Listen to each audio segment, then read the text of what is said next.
It's true. Okay, I'm just gonna start because now I'm embarrassed, and I muted the wrong thing, obviously. So we're just gonna start. Well, hi, look, we're live. Yay! There we go. Hello, everyone. Hi. Hello. Hello, everyone, and welcome to the party to another episode of Blades in the Dark. We here at Welcome to the Party are glad to have you. If this is your first time checking us out, then know a few things. One thing to know is that we have sponsors, and the sponsors are Tabletop Loot, where they make really cool dice, and you should check them out. Another one is So Nerdwear, the official merch sponsor for this entire channel. Throcked, it sounded like you wanted to say something right there. I'm just super embarrassed, that's all. Oh, I thought you wanted to say... I was going off on a rant, and everyone could hear it. And it's all, buddy, that's been like half my life. Don't even worry about it. Okay. So check out So Nerdwear. So Nerdwear, it's what the nerds wear. And RuInc.com is a great place to find fantasy maps. This woman does amazing work. And Roll20 is one of our sponsors now, and it is super easy. If you don't use it, give it a shot. Throck, was there a way for them to do that? I can't remember if there was a specific... Yeah, you can click on the link below and join Roll20 using our sponsor link, which is super helpful to us and them. Yes. And it's also free. Oh, there you go. It's free, and it is really helpful for like organizing your campaigns and stuff. And it has the ways to do other campaigns in it. It's pretty cool. And I believe that's it for our sponsors. Is that correct? Yes. That's excellent. All right. Then let me introduce what this is tonight. This is going to be Blades in the Dark. We've been playing this for a while. I think this is episode 10? 11 or 12. I don't know. 11, I put a number damn. on the fucking... Yeah. We're just moving along. So, Blades in the Dark is a... Well, I'll be back. Okay. Blades in the Dark. So, just to let you all know what I did really quick. I had this amazing bottle of bacon-flavored Troyani coffee flavor. I wasn't gonna drink it. It's just bacon flavored, and who doesn't want bacon flavored? Anyways, I just dropped it like 6 feet, and it fell off and broke next to my cat litter box. I'll be back. Please continue without me. No. Oh God. Now you have bacon flavored cat litter. That's a win-win. No, it's So- No, that sounds. no. No, that honestly sounds terrible. Did you guys know that eating cat litter is super good for your... It's not good for anything. Don't do it. No, don't do that. So, Little roughage. Blades it's good for your digestive system. Blades in the Dark, it's not. Don't eat it. No, don't. Blades in the Dark is a world set... It is a game set in the shittiest world. The sun is gone. The seas are black and full of leviathans. There are ghosts everywhere that want to eat your face because they're just crazy now. Demons are a thing and are just kind of walk around, but they're super spooky. There are things called horrors, and they suck hard ass. They're just basically monsters. And everybody in the world is just sort of shitty. And the last vestiges of humanity are sort of locked behind these massive lightning walls powered by Leviathan blood in these overcrowded, overpopulated cities that sort of have this like sci-fi Victorian-esque theme to them. And that's where our players play. And our players are all scoundrels. They're all bad little people who do bad things, sometimes for a good cause, most of the time not at all, and most of the time just for money. And one of those people is Jackie. Welcome back. And would you please explain who you're playing? Hi, everybody. My name is Jackie, better known as Death by Mage on the internet, and I will be playing Victor, the what am I again? The Leech. The Leech. It's been 3 weeks. I was on vacation. You're the Mr. Fix-It, the tech guy. Yes. You're like the Agent M or Q. What is it, Q in James Bond? Q. Giving him all the cool gadgets and shit. M's the boss. M is the boss, right? She was awesome. And next up, Crystal. Hello, people. My name is Crystal Fear, and I am playing Ebony the Whisper. Nice. Dealing with ghosts and stuff. Some people say witch. Some people say whisper. Which one is appropriate? I don't know. You can decide.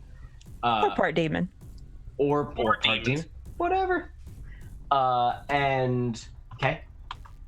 Hey, I'm Kate. I will be playing Scarlet, aka the Hound. Hound. Very cool. Well, basically, that's what she does. Yeah. like hunts people. That's kind of your Not to eat. She doesn't eat. Not to eat people, but to That get we've money. seen. Not yet. Scarlet is a pretty brutal fucking person, so who knows? She had to do things to survive. And Bysonic? Okay, hello, I am Bysonic Kevin on the Twitter, and I will be playing Sparrow. She is a lurk who can walk through walls. A thief who can walk through walls, which is pretty much like the best combo you can have. Okay, very cool. And Throck, he is away right now, but he will be back soon, and he is playing Grimalkin, the Spider, which is basically their leader and the mastermind to the crew. Now, last we left off with you guys, you had done quite a few things. A lot of you had done a couple downtime activities. I believe last session was when Crystal, when you finished, or when Ebony finished studying the cards, the tarot card deck. Yep. And after it, Two Buck Chuck, whose soul was locked inside, basically shook your hand, said, like, do you accept it? You said, yep. You shook his hand, and he was like, later, Gator, and bounced out of some invisible door that you couldn't see, and he's giggity gone. In the city, probably somewhere, because he can't get through the lightning walls, but still gone from this area. And suddenly there was a terrible presence in the bar.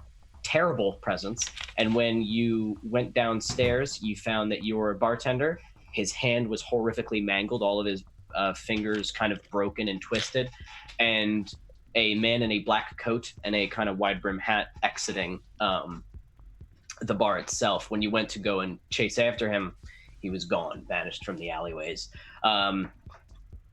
The presence was so overbearing and so intense, not himself, but just the air around this terrible man was so intense that you were led to believe that this may be a demonic force of some kind, which is not good.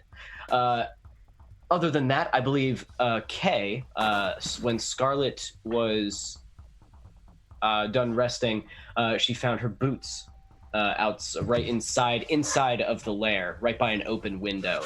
Now, the entire apartment is warded to protect people, to protect the apartment from people. If anybody comes in, they're supposed to get like electrocuted and get hurt and stuff. Somehow this person was able to infiltrate, drop off the shoes, and leave.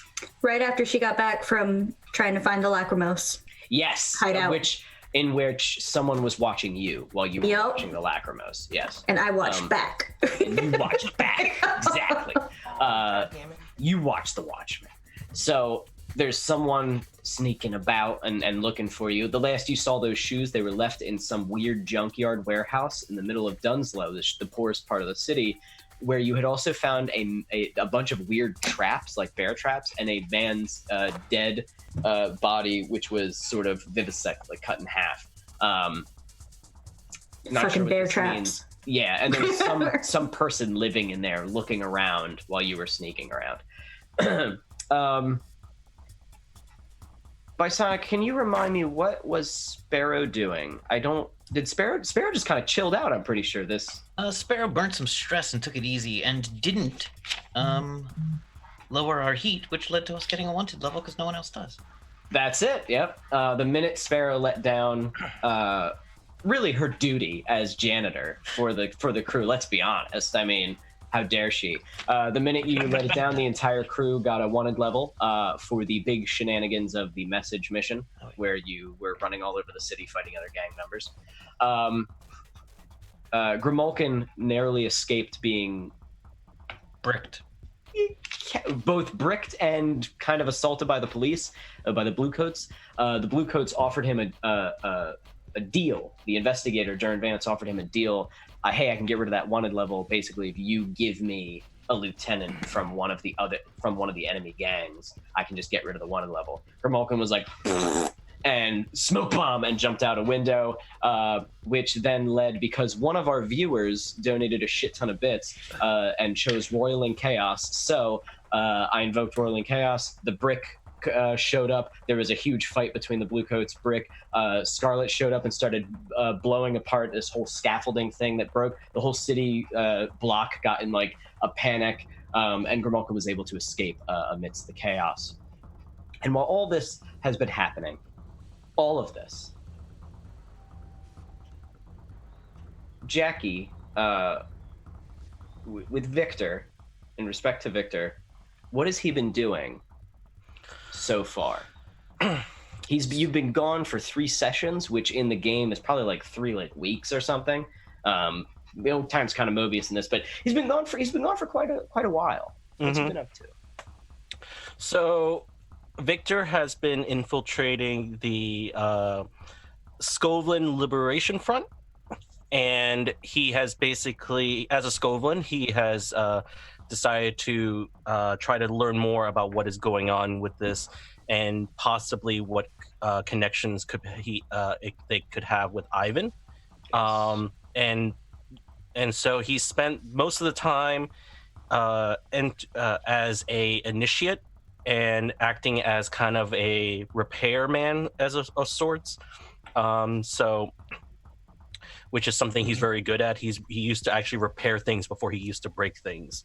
So he's actually been instrumental in that part, and he's been trying to keep his head down and just try to listen and see what is all the huffpuff about and what's going on.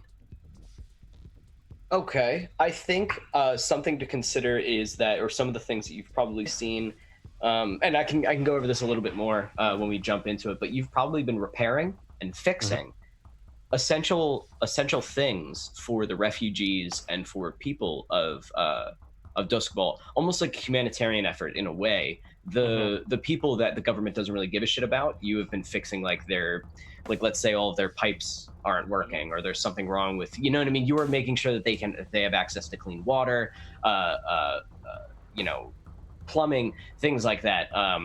That if they have, maybe they need to get, their job requires them to use a wagon, but the wagon broke. Even small shit like that. And the Skovlin Liberation Front has been utilizing your abilities as essentially a free handyman to these people, but not free for you because you've been trading in information and you've been learning a lot about them, which we can get into in the game. But they've been kind of just helping people, just helping people for free, while also making connections and bringing people to their side, of course. Now, I believe the last job that you guys did was for Snow, leader of the Badgers, where he wanted you to go get a sword, steal a sword from the shipment. The shipment was for a nobleman by the name of Norman Lush, who collects things, and he had a warehouse sort of at the docks. You guys all posed as warehouse workers, got in there, found out that there was another thief trying to steal the sword by the name of Wesley, and he's so cool and everybody loved him. And he Kevin says no. The worst. And he attempted to fake you out by trying to steal the sword kind of under your nose, but you saw through Wesley's tricks, knowing him very well, Sparrow, and you were able to get the sword, which he did not fight you for because he was super fucking outnumbered and y'all would whoop the shit out of him. So he was like, all right, never mind. But on his way out, warned everybody that you guys were robbing them, causing kind of a panic. As you guys made your escape, the foreman of the warehouse, the guy who ran the warehouse, came after you. Scarlet hopped on his wagon, posing as one of his helpers, got rid of the other bodyguard, and then assaulted the man because she had a hit out on him. She had an assassination contract. He assaulted me. Took a devil's bargain for that one. Oh, he did? Yes, he did. Yeah. He started slamming your face into the fucking, which you probably still look a little rough from. Yeah, I would imagine the double black eyes kind of situation from your nose being a little... Or just started fucking, wanted to cave your head in and almost did. He was a big dude. You were able to flip. You always end up fighting these massive, these huge, horrible men. It's just Jesus. But you were able to flip him off of the wagon. You both, unfortunately, in the scuffle, both wound up going into the black, briny water of the sea of Duskball, which is, you found out very quickly, the worst place to ever be. As the minute your bodies touched that water, there were things coming for you. Couldn't see all of them, but you could see their shapes ripping through blocking all the stars at the bottom of the sea. There are stars at the bottom of the sea. It's a whole fucking thing. So they attacked your legs. They were attacking him. and you lost my boots again. You lost your fucking boots again. You pushed the assassination target down and used him as leverage to get up onto a hanging chain. Not a moment too soon, as you did, you lifted yourself up, watching him ripping kind of these smaller, nastier fish off of him and biting their heads and fighting against them, when you saw a huge shape with nothing but a fin giving away what it was just take him away. This was a large man gone in seconds. Lesson learned. The fuck lives there. Yeah, lesson learned. Don't go swimming. Fuck that shit. But contract complete in one more unorthodox manner, but contract definitely complete. And you were able to hop out of there and walk back, missing a shoe and with some gnarly little fish bites on your legs. It's fine. You made your way back. Aside from getting the sword and getting attacked by fishies, you also stole 2 of these big blue boxes. And inside the blue boxes were 2 Tycherosi, one Tycherosi male, one Tycherosi female, twins, so brother and sister. And they are from Tycheros, which is where you are from, Ebony. They're black eyes. The brother had feathers instead of hair. They're, oddities, but that's just what they look like from Tycheros. And they said that they had some sort of connection to somebody that Grimalkin knows, somebody named Merryweather. Not sure what the hell that means. Not sure what's going on with that, but all right, I'm back. Grimalkin chose to welcome back. Grimalkin chose to hide these people at the School for the Blind. And I think perfect, just in time, we can begin. Where would you guys? I think we would probably pick up with you guys, kind of rendezvousing at the bar to discuss what your next move is. You did get. I know we did the payout. You all got paid for it. Did we record the rep for the job that you just did? It was probably only. I think so. I think it was only 2 rep because it was just sort of it was a pretty easy. It was just enough for us to increase to strong. That's what. Okay, that's what did it. Okay, gotcha. So now you have wiped the slate of your rep, and you are you also spent all that coin, I do believe, right? Or that's only for tier. I think that's only for tier. It's I don't only think for you spend tier. coin. Yeah, you don't spend coin for this. So you guys have completed everything. This is essentially downtime now. You completed your job. You still have some things going on, and some stuff will pop up during downtime. But what would you guys like to do? And where are you? I need to release some stress. Bad. Fair. That's fair. And how do you do so? You go shopping, right? Buying nice things in general. So yeah, shopping. Okay. No problem. Would you like to roll for your vice? Yep. See how much you get rid of? Yep. Big numbers, no whammy. It's better than it could have been. 3. That's not bad. That's not bad. Awesome. I will say that you are going to while shopping, you're able to buy your things, but upon exiting the store, you do notice that there are blue coats in the area, and you do notice that they are looking about, and you do notice that you have 5 seconds before they notice you. And you are wanted. Yeah, I'm gonna go ahead and use a prowl to try to slip into the crowd and move unnoticed. Roll that business. Assuming risky. Yes. Pretty standard. Ooh. So you are able to slip into the crowd, and as you were kind of making your way through, you're like, okay, I feel a little safe, and you are able to escape them. But what you do bump into is you walk face first into another person, just right into someone's back, and they stop and they turn around, and you can see it's another woman, and she's got a kind of a heavier coat on, and you can tell she's hiding what appears to be some kind of well enough to know when someone has weapons and shit on them, and maybe a bit of armor underneath their clothes, and she has that, and she looks at you and she goes, You're Scarlet, right? Who's asking? Oh, 1 minute. And she reaches into her pocket and opens up a piece of paper. Yeah, that's you, isn't it? And holds up a wanted poster with your face on it. A poorly drawn version of your face, by the way. Looks barely anything like you, but it does say it does have your code name, but not any of your real name because nobody knows your real name. Is that you? Doesn't look like me. I think it looks like you. Maybe it looks enough like you for me to get a little bit of money from it, huh? Come along. And she pulls a gun on you. You are in a crowd. So will she shoot you? Maybe not, because then she's also going to be in trouble. Could be a bluff.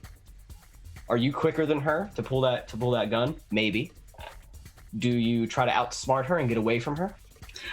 I want to go ahead and roll a skirmish to trip her so I can dip. Okay. So this is a bounty hunter. This is like another hound essentially, but who's not an assassin. Who's just a bounty hunter. So go right ahead. Roll that skiggity skirmish. See how you do. Desperate in this situation? Yes. Standard or? I would say, let's say standard. Okay. Any devil's bargains? If you do this, her gun will go off. Doesn't mean it'll hit you. I'll roll a d6 to see if it hits another human being, but it will go off, bringing the blue coats, at least like riling them up in the area, making people go, ah, because you are I think you're in like nice areas when you go buy clothes, right? Oh yeah. Oh yeah. Brightstone and shit. So like, you guys love fucking around in Brightstone. You love poking the beehive. Just So her gun will go off. I'll do it. Okay. That's fine. Cause more chaos. Why not? Excellent. So how do you do this? How do you like fucking put her on her ass? As she starts walking, I would assume that she's got like gun to the back or to the side or something, keeping on down low. Yeah. It's like down by her waist or whatever. To like, yeah. I'm going to side sweep her. I'm just gonna kick out my leg to the side, hit her, and just kick at her shin so I can dip out, run, have her fall back into the crowd. You're gonna like fucking sweep the leg, Johnny. Her leg out from under her. Yep. I love it. So you do as you just like lightning fast. You dive down and just whack, and she goes, what the fuck? Boom, and fires off the shot straight up into the air. It doesn't. Oh, actually, you know what? Let me roll a d6. That's what I said I'd do. Why not? Let's do it. 5. Uh-oh, she does hit somebody. So as you slam her, she goes, fuck, boom, and shoots, and you see the bullet just rip in some man's shoulder who has a big coat on. He goes, ah! And starts screaming because he just got shot in the shoulder, and it's terribly painful. As you just start fucking booking it, and you are able to get away, but like, fuck, that was a close call. They're hunting in this area. It must be places that they've seen somebody matching your description in this area. So sucks to suck, but you were able to escape, but the cops are looking for you. And you hear the blue coats getting all fucking pissed off, and they're all over the place. Will she be questioned? Probably. Will she be arrested? Maybe. Will she remember your face? Probably, most definitely. Yes, did you have something to add? You held up your finger like it's No, I thought about it and then I was like, nope, just kidding. Okay. And then so you were able to get rid of your vice. Anything else of any particular interest you wanted to do? I think, give me 1 second, double checking here. I need to go ahead and heal. Okay. I've just got a level 1 rough up. Okay, so we'll say you spend your other downtime activity just chilling at home, drinking or massaging your foot, your bit up foot or whatever. We could also say that you were buying new boots at the place. Yeah, of course, yes. Fucking boots with buckles or something, like something to keep them on your goddamn feet. Yeah. Okay. Or not, yeah, make them easy slip out so you can keep escaping bear traps and stuff. Yeah, good call, Kevin, I saw that. Let's go with, because Grimalkin let's go with Sparrow. Sparrow, what are you doing in your downtime? Because Grimalkin has some important stuff. He always does. And Jackie has something important. I actually don't have anything too solid right now. Okay. Are you have- going to go relieve stress? I don't think I need to. Oh. I think I just didn't spend any stress last time. Okay. That seems weird, but I think things went well for me. So yeah, I don't think I needed to. Cool. Yeah. So then where would you be? You essentially have free time if you have any projects you want to work on, or if you have. actually, should probably also go to the circus. Is there? I'd ask like, is there any chores someone needs me to do? Anything I should be following up on? I'm not back yet. I'll Should I try tell to you find what. Victor. If you could try to find Victor, but Victor will, he can help with that. But if you wanted to, I was thinking that it could be like a whole job. But if you guys didn't want it to be a job, you could do the Jaren diary, and you could just make that your own personal thing. Oh, that's it was right. gonna I be did want to start looking into that house on my own. okay. You want it's almost like collect info or something on it. Yeah, like, I would collect start info? a long-term project on that one. Sure. Okay. So then roll for that. Let's see. I'm definitely doing this with Prowl. That makes a lot of sense. All right. Do I have anything extra? Nope. Risky standard doesn't matter. Yeah, risky standard. Hey, I got a 5, so that's Okay. 3 ticks, right? 2 ticks? 2. Yeah. So you're scoping it out. You're learning a bit. What is it? A 4 o'clock? It's up to you. I think it would probably be a 4 4 or o'clock. This 6. isn't a big. Yeah, this isn't like a big lift. This is a lower job.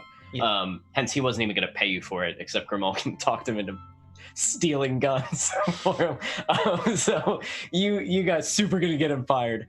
You guys, as you're checking this out, you're learning a little bit more about the house. Not super heavy security. Doesn't look too hard. The locks look pretty average. You could definitely pick them. Doesn't look too bad.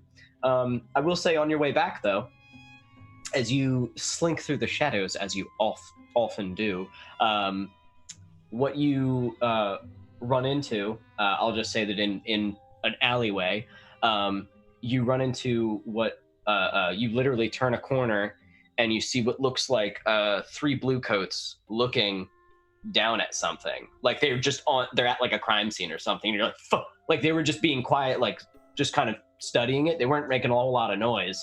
And you just turn the corner and there they are and you're looking at them. And one of them just kind of casually looks over to you and looks back. Doesn't seem like he noticed, but it might just be, you know what I mean? They're busy. How do you want to like handle this? I want to see what they're looking at. Okay, so oh my God, Throck, are you okay? Oh my goodness. So how do you want to do that? What do you want to use?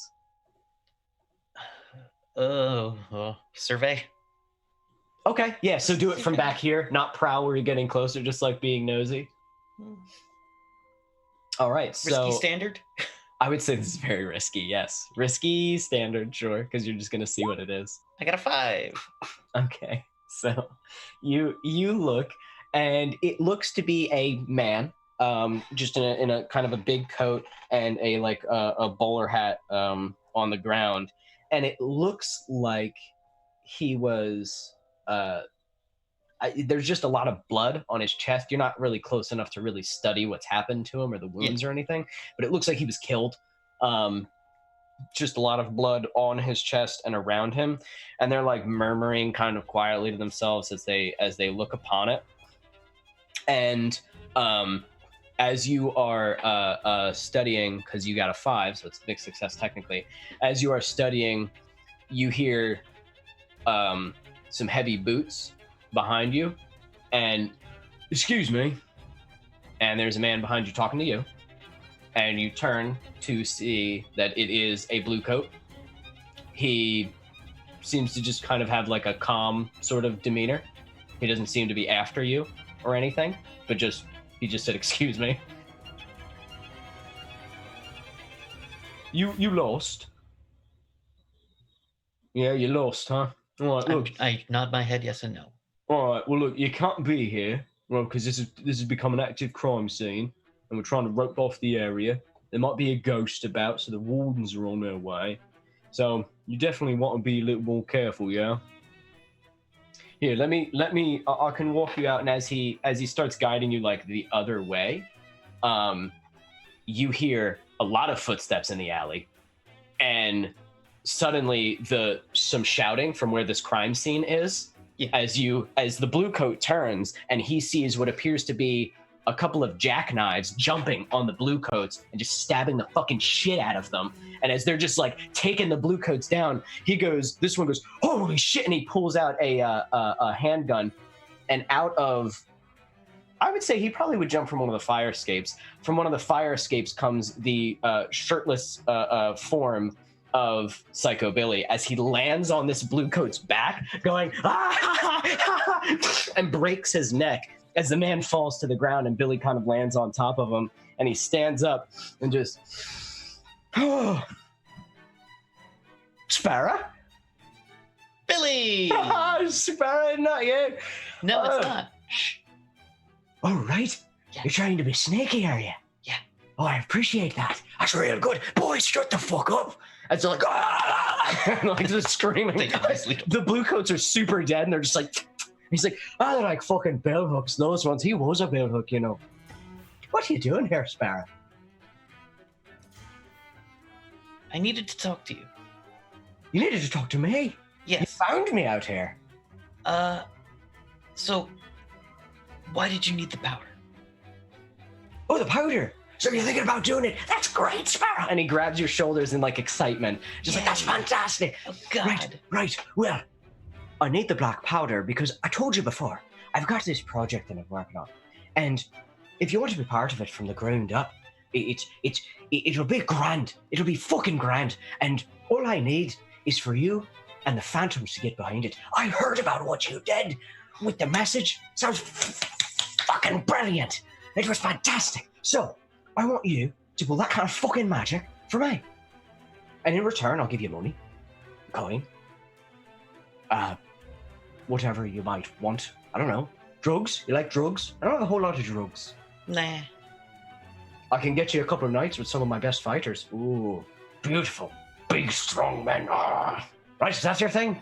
I know you like me, brother. That's more my type. Oh, he's a good one. He's a good lad. He's a good lad. Bit of Yeah. a fucking idiot, though. Well, I've got to get going. I'll let you Wait. know when something Where? changes. When can I expect the powder? No time I'm- soon. We're kind of on the run at the moment. So, we will do it as quickly as time permits. You're on the run. Yeah. Who are you on the run from? Well, you just stabbed a bunch of them. Oh, you're wanted by the fucking blue coats. Yeah, I forgot about that. Yeah, but it's not big, so I mean, me being here isn't gonna help. You know, if you want, Mm-hmm. there are different ways to get rid of that.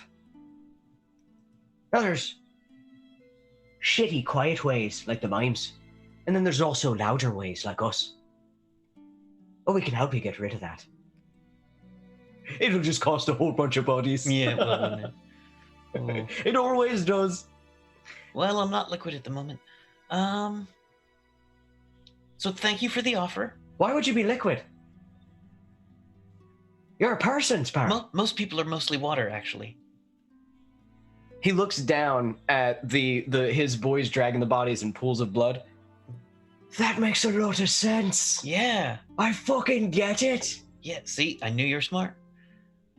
Sparrow. Say hey to my brother for me. I will. I like you, Sparrow.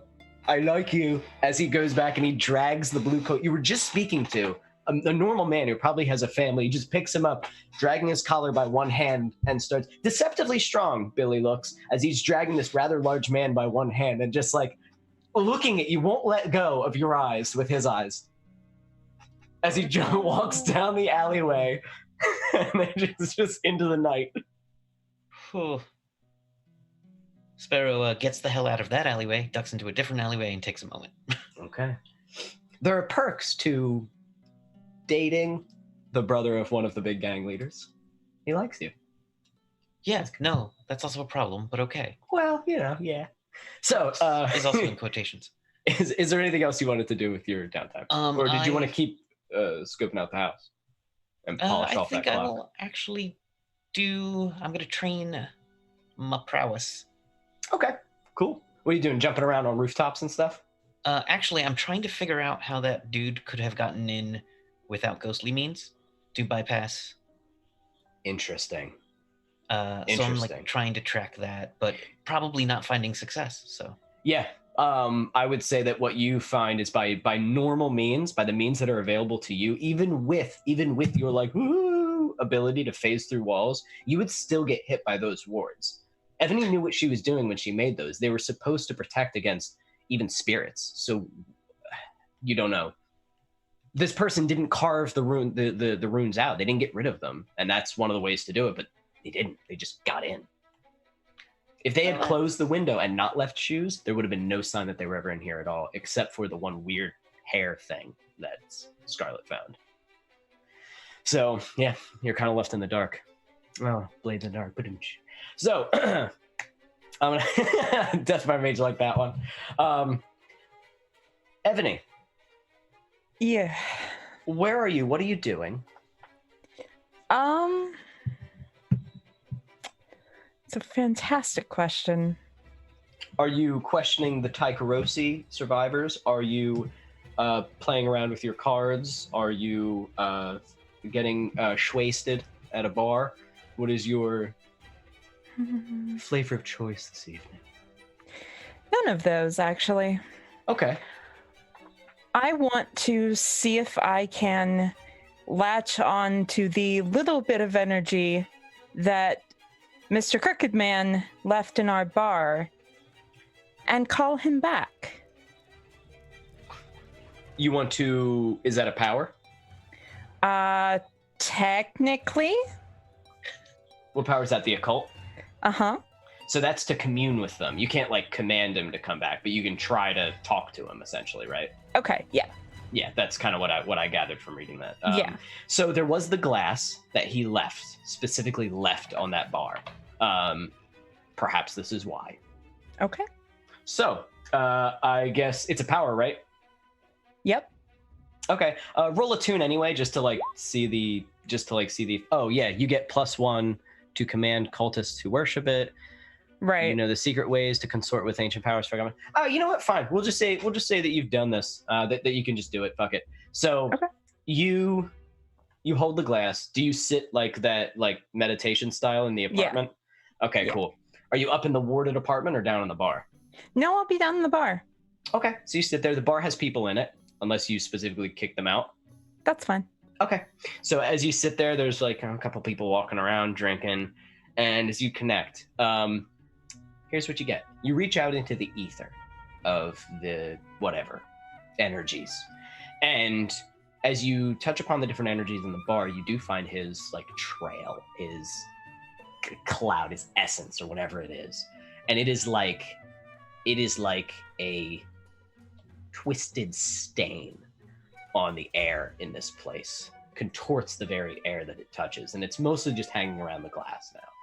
And as you touch into it, the whole kind of room like feels like it grows smaller, and you see in your mind a man's face. He is plain kind of looking, a little older, kind of slick back, almost like pompadourish hair, but not quite, not like big and like a pompadour, but like obviously like styled back. And he has a pretty crooked nose, like it has been badly broken, and his eyes are a deep black, with the exception of the pupils. And now here's the difference. Taikarosi have black eyes.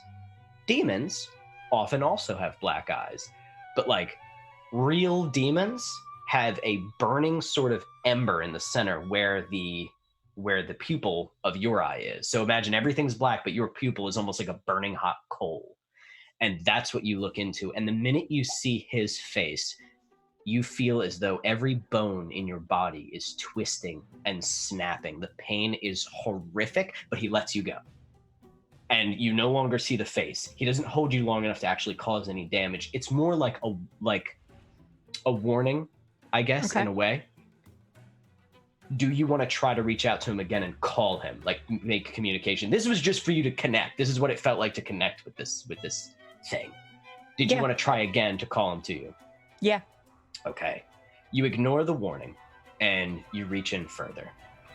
As you do, you see that he is. You see the back of him with the long coat and the hat, and you see him entering a house. The door is already open. He's walking over, and he's walking over what appears to be. There might be a few people that he's stepping over, and he stops. And he turns, and you see that sort of like that older kind of face sort of turn to you. We should talk.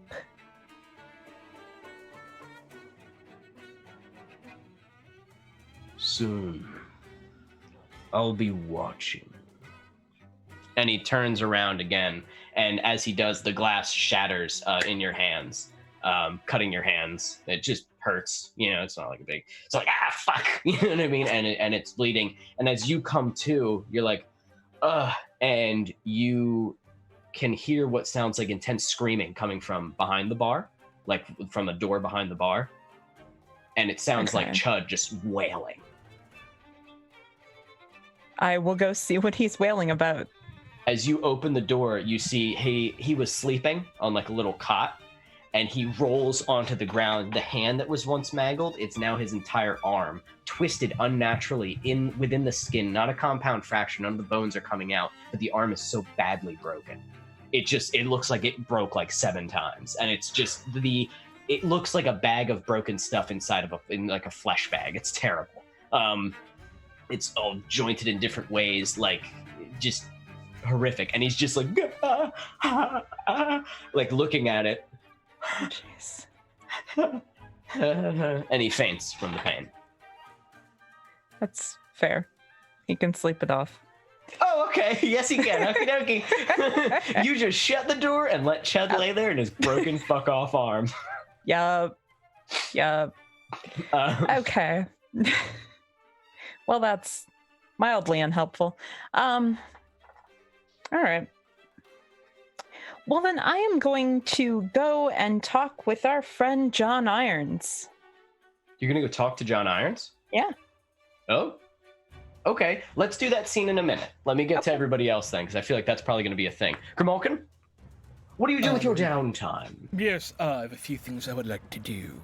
First, I'm currently taking over the identity of Nigel Rutherford III, I believe. Yes. And, or at least becoming a distant relation who inherited all his stuff. And I have one tick on my box towards making that reality, and I'd like to advance that plot a little bit. I think so. This is essentially to get like the proper like paperwork and pay off the right lawyers and like whatever. So it's legal. It's actually legal. Like you're not.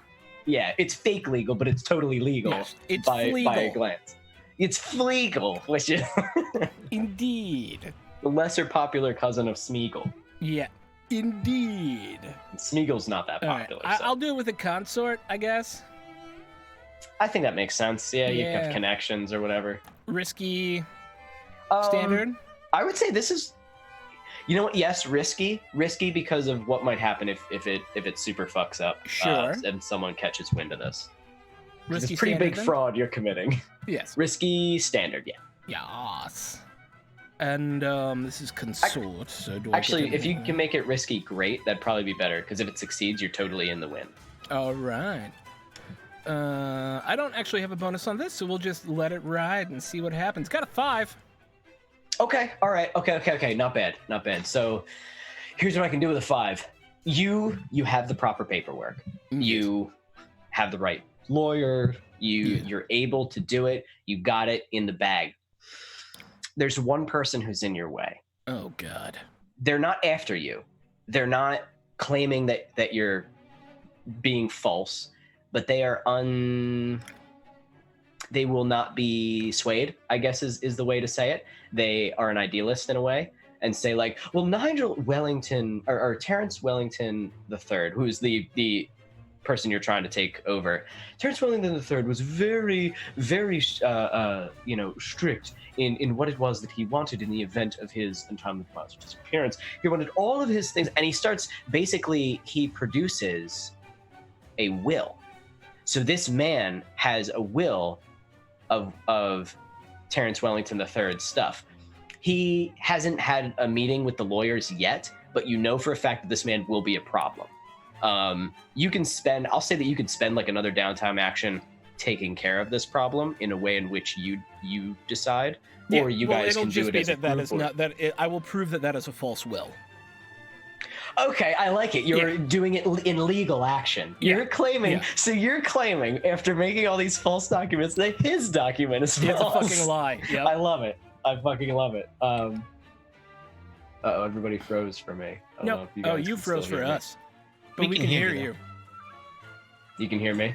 Yes. That's what matters. Yeah. Okay. Oh yeah, Okay, now cool. you're back. Now you're back. And you're back. You're fine. I am back. So I love this. I love this idea. We'll say this isn't a clock or anything. This is just a one roll. So Okay. Consort, I would assume. Yeah, sure.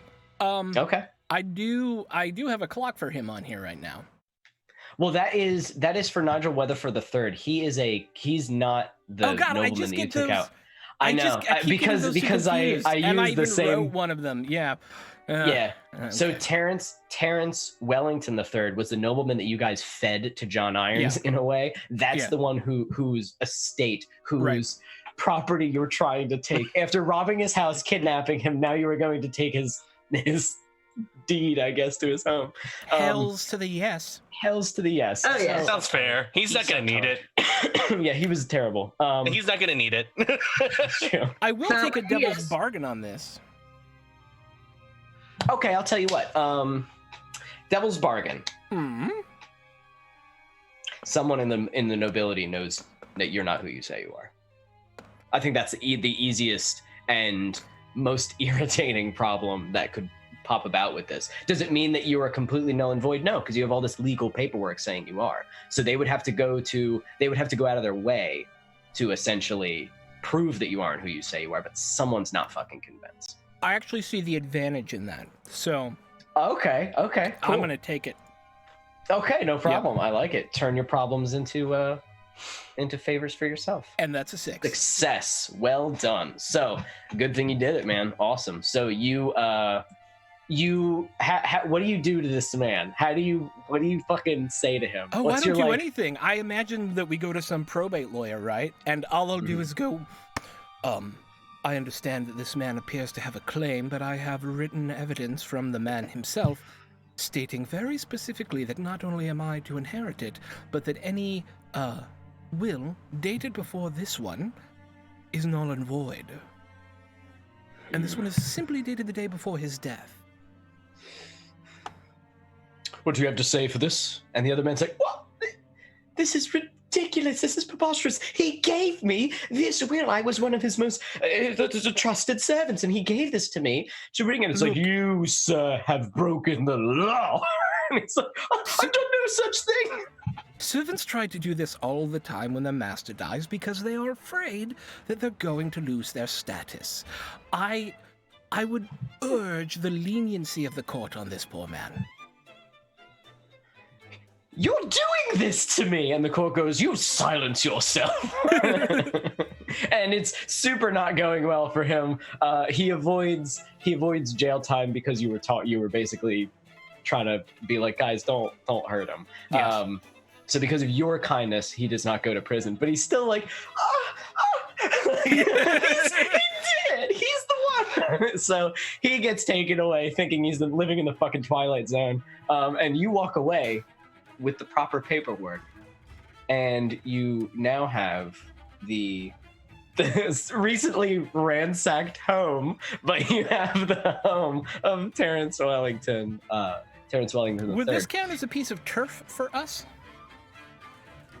Just out of curiosity. It's up to you. I don't know, because I would say no because it's just a home. It's just a house. Okay. I mean, what would you turn it into a business? Because that might be noticeable. No, some turf if it is just something. turf on the map. Some turf it's definitely it's just property you own that leads you to other property that you can get. So I'll say, okay, let's say because it's a place in Brightstone and it's an estate, I guess. I don't really know what it would be. I'm good with no. I'm just let's say no only, and the only reason I tell you no is because that would add another turf thing which lessens how much rep you need, and that's part of like the game. I don't want to break the game too much and make it too easy. Here's the thing: we haven't invested it into turning it into something for the Phantoms yet. That's fair. That makes sense. So if we want to turn it into turf, we have to do it for the Phantoms, but then it becomes known as the Phantoms Place. Yeah, that's fair. Or at least a place that we use. Yeah, for sure. the gangs will that know. Makes sense. And that's what I mean is like, are you going to run a business out of it? Because that's pretty noticeable. And the other nobles will be like, what is that? Don't do that. Yeah, they might not like it. Yeah, and then there's the non-ability turfs that are just basically that's what places I was saying. we use. Yeah, and that's what I was saying. There are ones that aren't businesses, but it also doesn't matter because I think you're right, and I think Kevin's right. I was literally just wondering, and I'm not fighting for it in any way. I would say with turf, when you guys want turf, let's make it a job with that goal in mind. Be like, I want that place. I'm gonna get that place, and that's the goal. This was more of like a desperate, like, oh God, we need to get this done because otherwise John Iron's gonna skin us alive. Whereas if it's like, I want that factory, then do that job. You know what I mean? And it'll be that's kind of how I think it's supposed to work, and that makes it a little more challenging and stuff. So I'll say no for right now. No, it's totally fine. Let's see what else you guys come across. But it is yours. You now have a fancy house to bring Lady Vasheen or any of your other ladies over, which is nice. And for my third downtime action, you get I would like to advance my clock on Nigel Weatherford III, which is all about understanding who he's connected to, what kind of power he has, and where I can start getting under his skin and eroding that power. Okay, so you want to get towards Nigel Weatherford III. Yep, he's the guy to go talk to. So go ahead and try to progress that clock to meet him. Mm-hmm. We're going to call that sway. I don't want to meet him. That is absolutely not my goal. Oh, you just want to learn more about him? Right, because I want to end him. Yes, okay. Well, not Nigel Weatherford III is not an enemy. That's my guy. Are you he's an ally. No. Lord Merryweather? Oh, okay, oh yeah. I'm probably thinking, who's Nigel? Okay. Nigel Weatherford I'm sorry. That's okay. Nigel Weatherford III was someone that Lady Vasheen pointed you towards to help you in your goal to fuck Merryweather in his face. Okay, yes. Then I would like to continue building a relationship there. Okay. Yes. Because he has jobs that can help you. Yes. I'm going to make sure I have a very good note of that. My fault for making them all Weathers and Thirds. And Nigels. And Nigels. Smashing. Smashing. Eliza. Oh. I'm Nigel. Okay, I now have a note so that I'm not going to screw it up anymore. Okay, no problem. So go ahead and get that clock. You want to use consort? Yeah, we can use consort for this. Risky desperate? No, I would say this is control standard. I'm sorry, controlled standard? Okay, I don't know why I said desperate. Risky standard is what I'm going to controlled standard. Yeah. Looking into Nigel is not a terribly difficult thing. Okay, so that's 3 or 2? I have no idea. 2. That's 2 on the clock. Okay. You're 1 away. Yay. So I can smash forward that. Alrighty then. Smash it. Smash it real good. Well done. I will say, while you are investigating this, on your way, after you're done, probably on your way back into Crow's Foot to head back towards the bar to call it a day, or to go rendezvous with your team, you do run across someone rides in a chariot next to you, or whatever, a carriage next to you. A chariot? And you can see that now for a second your heart goes cold because the wagon behind you is driven by a badger, and Millie is riding in the front, and she looks fucking pissed, as she usually does.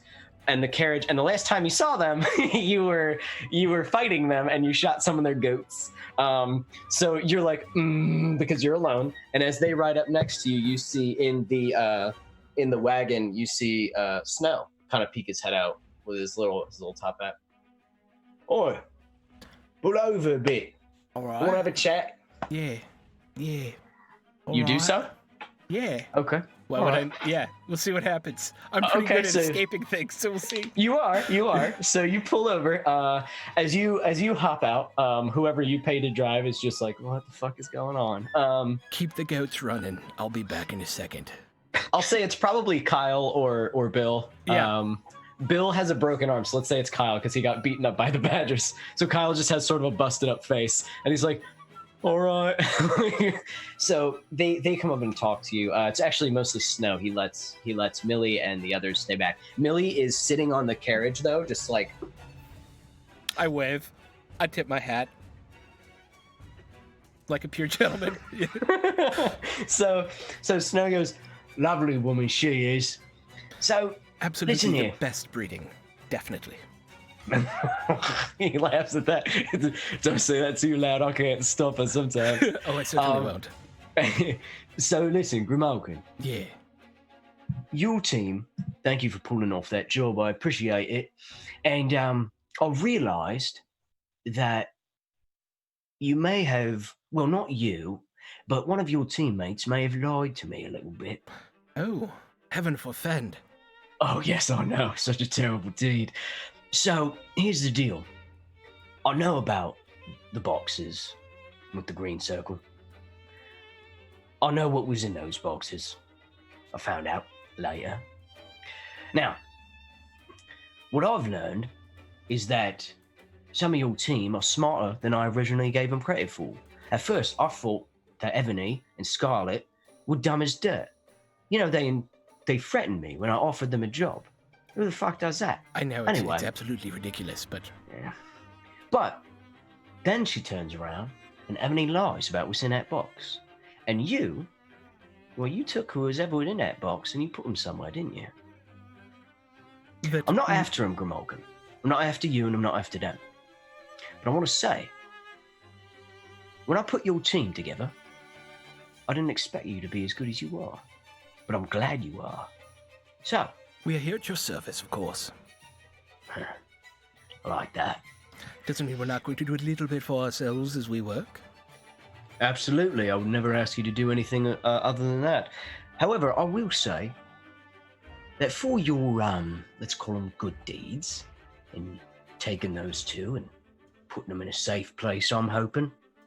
Unless they're in the river. Are they in the river? Well, let's just say they are not currently available. Right.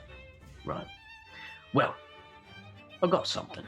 And he waves Millie. Millie hops off the carriage, goes into the carriage where he was sitting, and pulls out a man with a black bag on his head.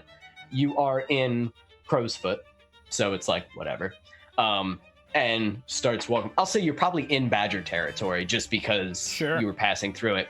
And she walks him over, and you see him like, he's wearing very fine clothes.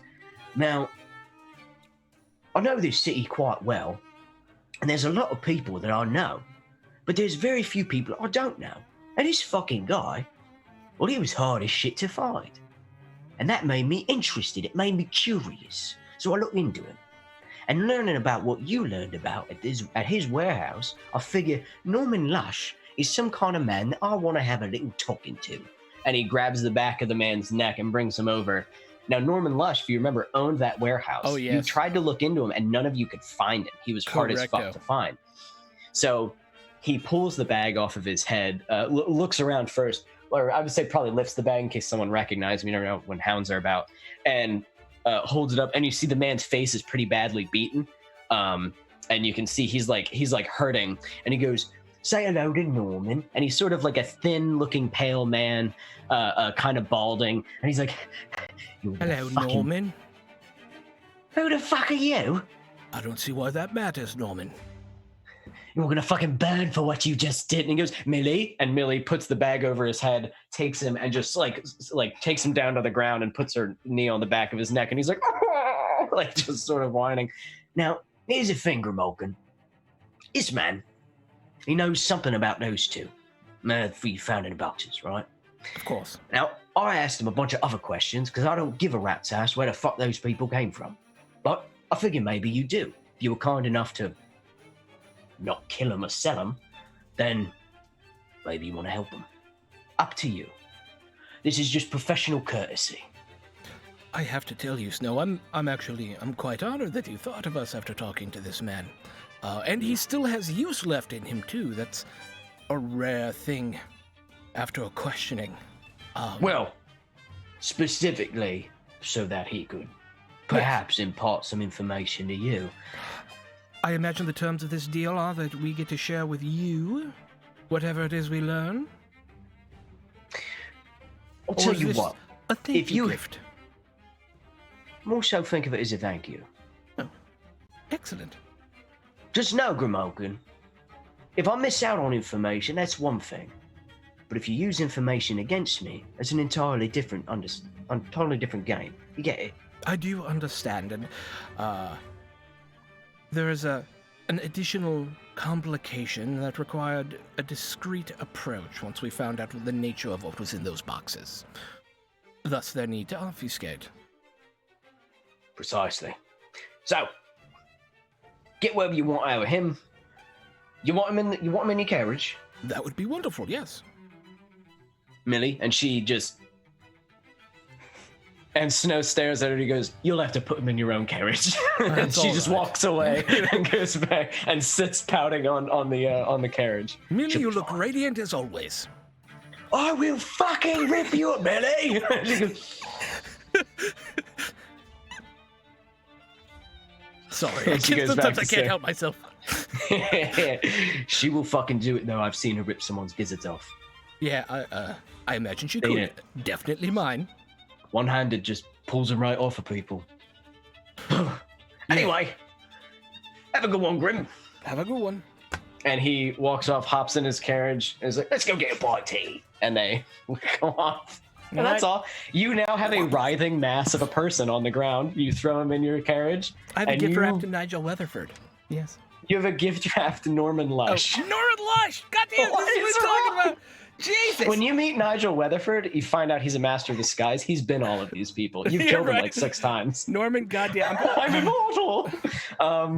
Okay, cool. Norman Lush is not Nigel. Okay, there we go. Just so you know, too, you are Grimalkin, not Nigel Weatherford III. Who Just remember am that. I? I'm a dude playing a dude pretending to be another dude. To be another dude. So, DBM, Dib him. Yeah. finally back to you. Victor, all the information that I've given you, and Mhm. did you read over what I sent you? Yes, I did. Good. Where does Victor find himself now? I'll say for the moment, Victor is actively. So, he's probably with I will say he's probably somewhere with one of the centers for the Liberation Front, and he's He's helping do some repairs on a tenement house. Mhm. Probably Badly needed repairs, by the way. This is like Yeah. almost unlivable conditions these people are living in. Yeah, so he's helping out with that, and this tenement has a fair amount of Scovlins in there, and so he's trying to help out with that, and he's just I'm gonna say for right now, I want to go ahead and I want to start the clock for a long-term project for basically I want to listen in. And I want to know more about what Addie was trying to use for those fake identities. Okay. Okay. So- So, what would you use? Well, Kyle, to try to. actually, anything? I'm actually going to use Consort because I actually threw all of my HP my XP into getting Consort to 2 dots. I like it, man. Do it up. So, use. So go ahead and roll, and let's see Yep. how successful you are. Okay. Let's see. Did it? Okay. Risky. I would say it's risky standard, Okay. just because you'll get you're looking for information. It's like a. Right. I wouldn't Okay. even say maybe risky. Only if you roll like a fucking crit fail, it'll be risky. But Yeah. let's put risky just in case. Yeah. Okay. So 'Cause I can always play with control. it. Yeah. let's see where we go. Okay, I got a 5. not bad. So, what you've learned by hanging around Addie, we probably see Victor. How does Victor go about this? Do you talk directly to him? Do you No. talk to people I don't talk around to him? Addy, but I do. Yeah, I kind of listen in. I kind of try to be around his entourage that might Okay, be there, cool. and I might just. I mean, they at least have seen my face, and I would say they like you because you're doing Right. a lot of good work for them. right. So I would probably be listening in. Like they wouldn't be too suspicious of me just being not too within earshot, Yep. but they would probably keep a couple of things hushed. Hush. But Yes. but Victor will do his best to listen in and just try to ease his way into hearing more of the conversation. Okay. So while you are kind of meandering around with tools and such, Mhm. You are listening to them, and what you get is, it sounds like they don't have the paperwork that they need yet, but they will soon. You can't tell who they're getting it from, but I mean, you probably know some of the forgers in the town. Grimulkin definitely does. You probably actually heard that Grimulkin just did a whole big fucking deal stealing someone's life from underneath them via legal means. So you definitely have people you can go to figure out, like, if that's the avenue of how you want Yeah. to stop them. Okay. But what you do hear is that they need these papers so that they can be in place at the right time. You do know Okay. that there's some sort of like targets, but you don't know who. You know that he's planning something. It sounds like it's going to be one at a time, though, not like one big thing, it's not like they're going to hit all these targets at once, but it sounds like he is trying to get his agents in certain jobs so that they can get close to certain people. Just don't know who they are, where they are. But some of the forgers might be a good place to start to try to get that information and see where these Scovelins have been to try to. Yeah. How large of a clock is this going to be? I would say this is probably just a 4 o'clock. A 4 o'clock? Okay. Yeah, ain't that All bad. right. So a 5, I get 2. Okay. And let me see. I think the other big thing, he's going to be. So even though he's not back at the Bar. At the bar, he's definitely been tinkering and trying to craft more gear. He's actually taken up. So a lot of the other Scovelins have also had, I would say, probably more like your stereotypical like aunties and grandmothers have been doing a lot of medicinal work and everything, growing plants, and he's been kind of helping them out with that. And he's been picking up a few things. So he's been working on some alchemical gadgetry Interesting. for the future. Do you want to define what that is, or do you just want to like keep it as a surprise and pull it out of the? I feel like the one that we're going to go for is let me see, where is it? Yeah, we're gonna basically it's gonna be a powdered version of knockout gas. Okay. So it's gonna be a sleeping gas that now becomes a powder and can be blown really quickly. Super useful for Grimulkin and his. Yep. More portable than bottles and bottles of chloroform and rags. Smashing glass and liquid into someone's mouth. Is what he's been doing. That's my oeuvre, man. That's what I do. Well, then you can give the hush hush powder to Sparrow or something too, like whatever you want to do. So it's fine. Okay, cool. So then, yeah, you can go ahead and build that. Do you want to just say that you do a tinker, right, to see how effective it is? I have to see how Controlled great. Controlled great. Okay.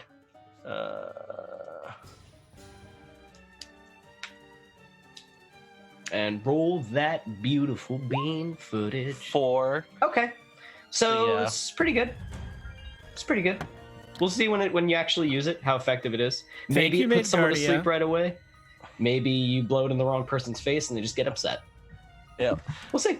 Well, quality-wise, at least, it's definitely reasonably powerful. It's not stupidly powerful, but it's like good. It'll work. It Yeah. will work. Will it work immediately? Will it We'll work find out. before they choke you? We'll see, but We'll find 'cause you got out. the 4, yeah. So, with that, do you go back to the bard? Yes, Sparrow? I eventually do make it back because of the other piece of information I had learned while I was away. So that piece of information I do want to Yes. kind of involve the group, and then I also need to figure out other things. Okay, So- and that may go hand in hand with what Ebony wants to do. Also, it depends on how you. But like I say, you guys probably should talk about that before. I know Ebony, we're cutting your downtime thing short, but that might be like a group activity that you can do. Is go talk to him if you want. So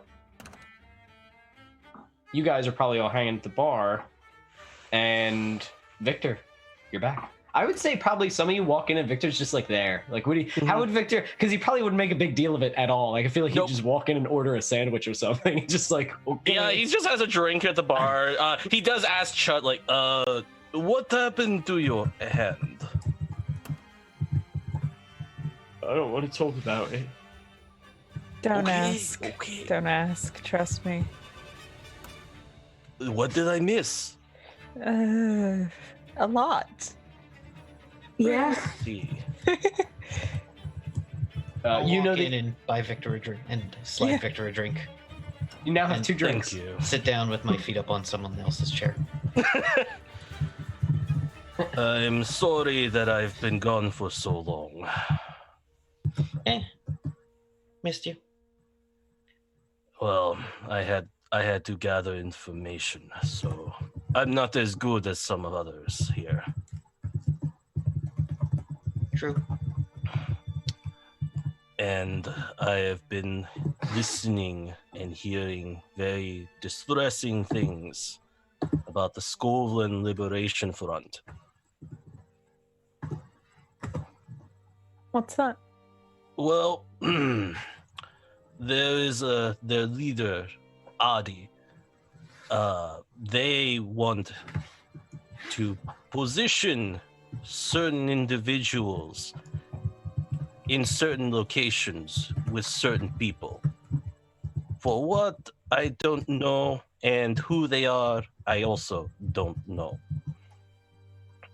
And it seems that that the front is working with the Corvs, which is a gang, I think. Yep. They're one of the big gangs. We ran into Actually, the corpse not that long ago, didn't we? yep. Yeah. Sparrow, you saw their right-hand man and 2 of their henchmen walking into a party in Brightstone and just started to fucking shoot up the place, and it turned into like a nightmare. Boris's Corv gang. Mm. Well, he's Corvs. not the leader; he's the right hand. But Corvs, the Korvs, that's what everybody calls them. It's short for Cordova or Cordovela. I can't remember how to pronounce it, but that means queens in or queen in Russian. Dublin. Skovlan, yeah, Russian, whatever. Well, there's that, and then Victor looks over at Scarlet, and then one of my former comrades that I had been chasing after, Ivan. He's being hidden by the Iron Biters, and I recently found out that he's in a old factory in Coleridge, but they're keeping it pretty tight there. Ivan, that was that person that we did that one thing for you. Yep. He's also a tinkerer. And honestly, I don't know why the Iron Biters need him. I also don't know what he's making.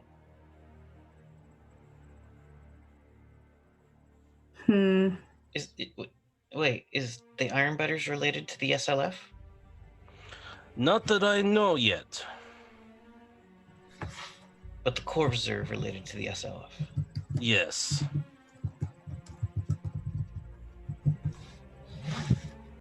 I'm trying to figure the implication of this for us. Well, I'd rather not have an entire city on fire. So you think they're planning to strike here? Is that what you're saying? The front has many pains from the war. Well, let me ask you a question, Ritter. You, it sounds like recently spent some time with the Squavlin Liberation Front. Quite a lot. Is your interest to help them sow chaos in the city in which we are currently growing our various businesses? I'm not helping them in that way. I am actually a handy repairman. Well, I guess what I'm asking is, are you looking for us to help them or stop them? For me, I would rather they stop. Are they violent? Or are they just placing lobbyists? They have not been violent thus far. No, they haven't done anything, but I don't like the things I occasionally see or the things that I occasionally hear. Tempers most likely run pretty hot with a lot of them. Yes, a lot of angry nights full of disgruntled shouting, which is nothing new, and then just talk about wanting Scotland to be free from the Imperium. That Ivan fellow, yeah, I remember. Wasn't he was getting roughed up, I believe. Yes. Which is why I don't know what he is doing, but I do know he's pretty good at what he makes. You just feel like I'm missing part of the thread here. So, if I'm understanding what you're saying correctly, the SLF is working with at least the Cores and possibly the Ironbiters as well. Possibly. On some project that would involve destabilizing this city is part of their way to try and make themselves free from the Imperium. At least they think that. Both of these organizations are far more powerful than ours at the moment. And attempting to stop the SLF would mean getting in the way of, well, I don't know that much about the Cores, to be honest, but getting in the way of the Ironbiter seems like a bad business decision for us, doesn't it? The Corps opened fire in a crowded party. I'm not saying they're not shitbags. I'm just saying not everything we do needs to be a coup de main against the most powerful people in the city. Yeah. But it could. But it could, though. Sometimes we could just do crime. Yes. Well, yeah, but we could at least just, if it would be ease of mind at the very least, fuck it. Yeah, we could check out the factory, keep it on the down low, but somebody recognized me earlier and tried to take me in, so yeah, there's that. Yeah, we do also have a bit of heat on us. Yep. Yeah. Where's this factory located again? In Coleridge, I think it was. Well, we should be able to keep a relatively low profile there, but if we're going to be in that direction anyways, we should at least find something to line our pockets. Well, Oh, no. Wait. No. Who was in Coleridge? Scarlet pulls out a book and leaves through it real quick. It's written in a code that no one can break because reasons. It's written in a code that no one can break. Including myself, because my handwriting is so bad. Yeah, that's part of it. and apparently I'm now Sparrow.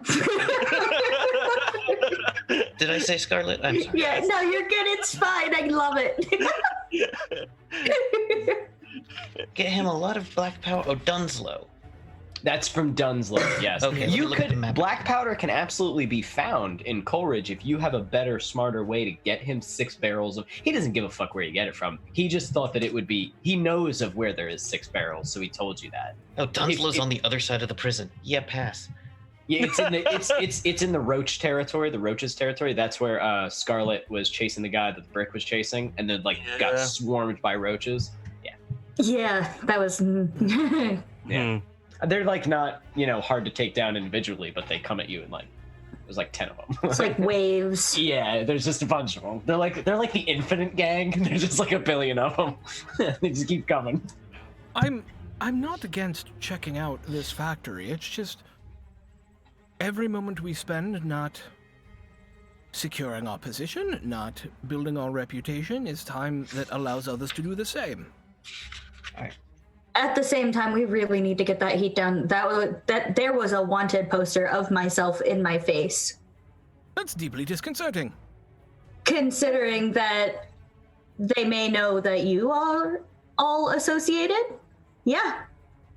Might want to look into that. Well, I briefly talked to Billy, and he offered for a lot of money to help take care of that, and I don't think we should go that route, but did mention that the mimes also know a thing or two about that. If they got the heat off us before. It's not the same? Well, yeah, obviously. I am much more interested if we can do a favor for the mimes that puts a little coin in our pocket, reduces our wanted level, then coming back around to this factory issue, just once the heat's off a little bit more. We're not going to forget. We're going to keep an eye on it if we can. But in fact, we can't keep an eye on it from prison. Why don't we send one of our coterie out there and have a look around for us? One of the rooks? Yeah, let's send some rooks out. That's a good idea. Yeah. Have them collect some intel. Sure. Indeed. And that way we can work that angle while going and securing our own asses. I like it. Nice. That sounds fair. Also, what were you all doing for this time? Why are we wanted? Well, There was a cipher. I jumped off a building. But you jump off many buildings. I got I into know. a gunfight with police in Brightstone. I may have killed a guy and went swimming. Keep losing boots. Yeah. Some stuff went down, but we also have a school.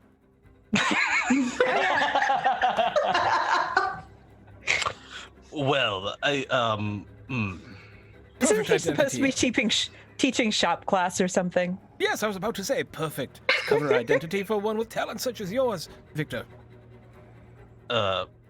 sure. You're gonna teach shop class to blind people? Yes, with power tools. Yeah. Okay. I feel like there's a lot of missing fingers in that future. But actually, they'd probably be... They'd be fantastic at it. Yeah, they'd actually might be really good at it. They'd probably just be able to feel their way around it. Anyway, continue. It would be terrifying to watch from the sidelines. You'd be like, oh, Yeah, I'd be nail biting the whole time, but they'd probably be like, they don't even have to look. They're like, I got it. Yeah, whatever. It's like grappling with your eyes closed, kind of like you just feel around. Huh. Yes, exactly like that thing I have no experience in. Indeed. There's the elbow, got it. Well, I guess it would be better if no blue coats were running around looking for us. I had an idea on that, actually. A certain other gang leader we know sort of owes us a favor. Remember John Irons? Oh. Sure. Yes. Yeah. Do we sure we want to use it on this? Are we sure we want to use it on this? I mean, I could just cause a few evidence lockers and archives to go. Let's not do that. That is how we slow them. That is not how we stop them. That is correct. Yes. Wait, as we're all sharing information, I talked to Snow, and remember the guy who owned the warehouse where we stole the sword and those two people from? Oh, Yes. We stole some people. We freed them, but Yeah. we didn't know they were. We didn't Inside actually, were people. We didn't actually know they were people when we stole them, mind you. We just, True. They were asleep in boxes. What we didn't know. Anyways, Nigel Lash was the owner of that warehouse, and he's trussed up in my bedroom. Congratulations. No, I figured Ebony Enjoy. would want to talk to him. It's still not Nigel. It's Norman. Norman Lash! What did I say? Nigel. Did I say I said Lash, though. I know I said Lash. From now on, I'm naming every fucking nobleman Nigel. Like, that's it. There's a whole Nigel clan where they're all Nigel. There are mornings when I'm lucky if I know my own name. Let's be real. Anyways, Norman Lash is trussed up in my bedroom right now. Ebony, I thought you might like to have a conversation with him about whatever it is he did to bring people from your country here. It was a gift from Snow. A thank you. He was also pissed that you lied to him, by the way. Yeah, well. Was it a gift or was it a handle this for me? It's probably a little of column A and a little of column B, Probably but both. yes. Next time, I'm not doing another deep cover operation. Is he wanted? Nigel Lash? No, he's a respectable don't business think owner. so. Norman. Norman Lash? Like, you said everyone's name is Nigel now, so I... Starting after today. Okay. His name is still Norman. You go in there, hey, wake up, your name is Nigel now. What the fuck is going on? Shut up, that's your name. Shut up, Nigel. What? Backhands them. Damn it, Nigel. Damn it, Nigel. This is some of the most fucked up torture I've ever been in. Anyways, Norman is a respectable business owner, and Ebony, I thought you'd want to talk to him because, well, he stole people who are like you. And maybe you weren't interested in that for some reason. You may notice I ran the fuck away from people like me. Well, but, yes, I guess that's true. But we have a Norman Lash now. Whatever we want to do with it. Norman Lash, also just a reminder, Throck, he was the one that had those people in boxes. Those people in boxes, do you remember who they were supposed to be shipped to? Merryweather. Yeah. Oh. Yeah. I That's did forget why. that. That's Yes. why. That's why. Fucking. I almost said no. That's why Norman Lash See? is. See? Stop Norman- naming everyone Norman- with an M and an N. Norman- Stop it. Stop it. Norman Lush, actually. That's why he. I use name generators. Get a new one. But that's why he might be of interest to you. That's why I gave him back to you. Okay. Oh, okay. Yeah. I did. Yeah. It's been 2 weeks. I totally forgot about that. I totally Well get it. played. So yeah. whenever you want to like Yes. pull his toenails off or whatever, and ask him. Perhaps right after break. Yeah. Do you guys know what you want to do? Though, do you know what direction we're going in? You don't have to jump into a job. I don't. Now that you're all together and we got the downtime out of the way, it's really like whatever you guys want to do now. You guys can you can all torture Norman for fun. You can go eat people. I don't care what you do. You know what I mean? But like, what's the game plan so we know for when we come back from break? I feel like we should get the heat off of us, and that will require Yes. talking to the mimes and hopefully doing a job for them in order to get the heat off us. So the mimes is the goal. That's, yeah. Yes. Okay. All right. I love the mimes. Alrighty. I also love the mimes. Anytime we can talk to the mimes. I'm Yes, always. Okay. So then happy. The nimes. the idea is to go talk to the mimes The to nimes. try to get this wanted level taken care of. Yes. Okay. Well then, Thank you, Nigel. then perhaps we will come back. We will come back to that after break. All We're gonna go to a right. quick break for 5 minutes, and then when we come back, it's mime time. It's mime time. Thank you, Roll20, for being one of our amazing sponsors. You will see more about them and all of our other amazing sponsors on this break. Thanks so much for hanging out with us today.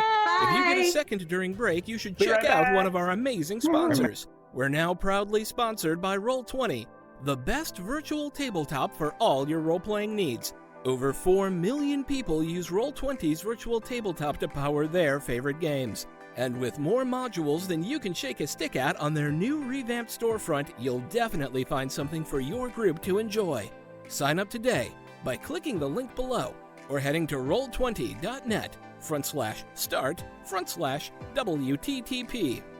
Tabletop Loot is an amazing place to get your dice bags, dice boxes, and more. And now you can get 15% off your purchase at tabletoploot.com by using the code WTTPDICE at checkout. Tabletop Loot. Your party starts here. While you're at it, check out our so awesome merch store, So Nerdware. So Nerdware is the place to find all your Welcome to the Party merch and other amazing stuff too. Head on over to sonerdware.com and use the code WELCOME at checkout to get 10% off your next purchase. So Nerdware. It's what the nerds wear. Devin Rue, the amazing mistress of maps, has kindly supported the channel since the beginning and provides graphics for many of our streams.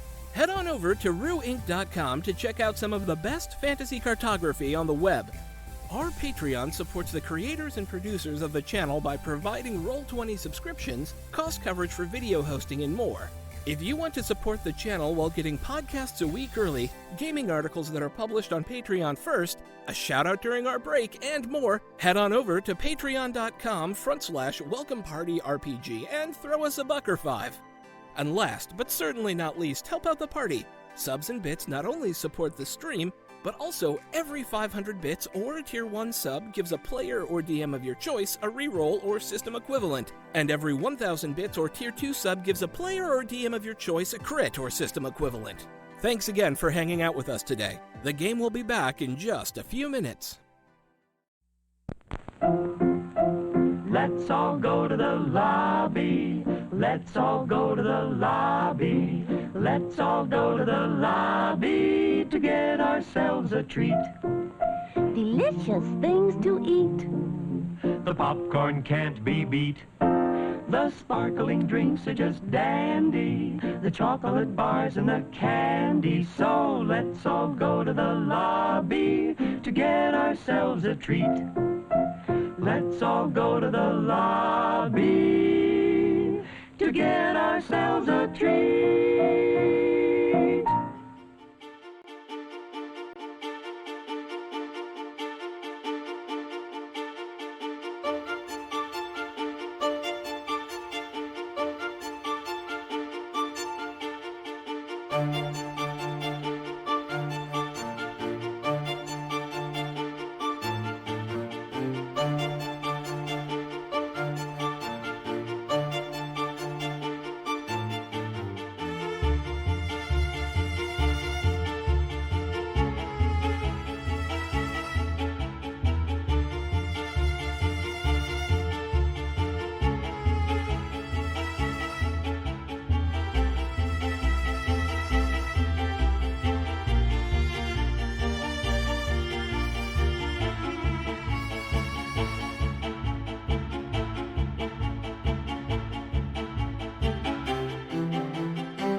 back. Hello. Welcome back. Welcome back to Blades in the Dark. Last we left off, It's actually Nigel's in the dark now. Yep. Oh, wait. Welcome to Nigel's in the Dark, Take the a peek city at the of overlay Nigels. when you get a chance. Wait, I'm not done. I forgot one thing. What did you forget? Hang Can on. they hear us? Yes, they can absolutely hear us. There we go. Okay. I now need it's to correct. find the jobs that I have for my. So.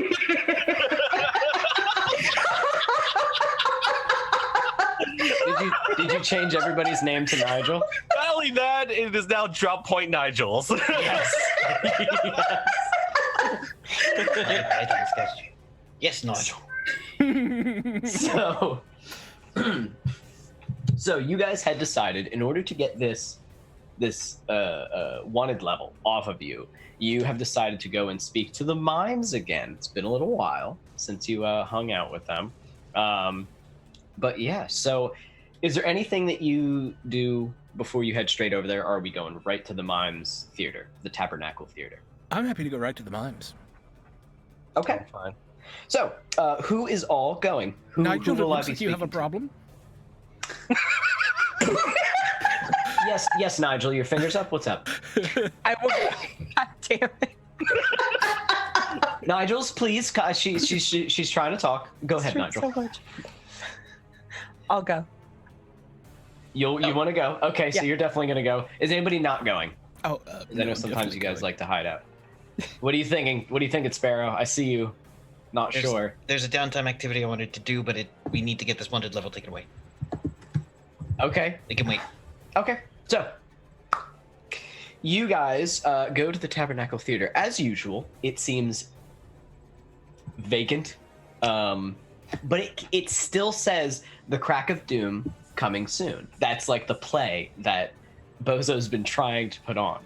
You walk in, and you can see that the stage is lit up, and they are setting up what looks like shitty backdrop and stuff, like made of like cardboard or whatever. There's other mimes dressed exactly like Bozo, and Bozo is standing on stage going, "A little to the left. No, that's good. That's good. Yes, raise that higher. Put it down. Raise it higher. Now put it down. Now get rid of it. I hate it." And he keeps giving directions. It looks like they're setting up a bunch of like fire on one side, like cardboard fire, and then like big clouds, like white and blue clouds.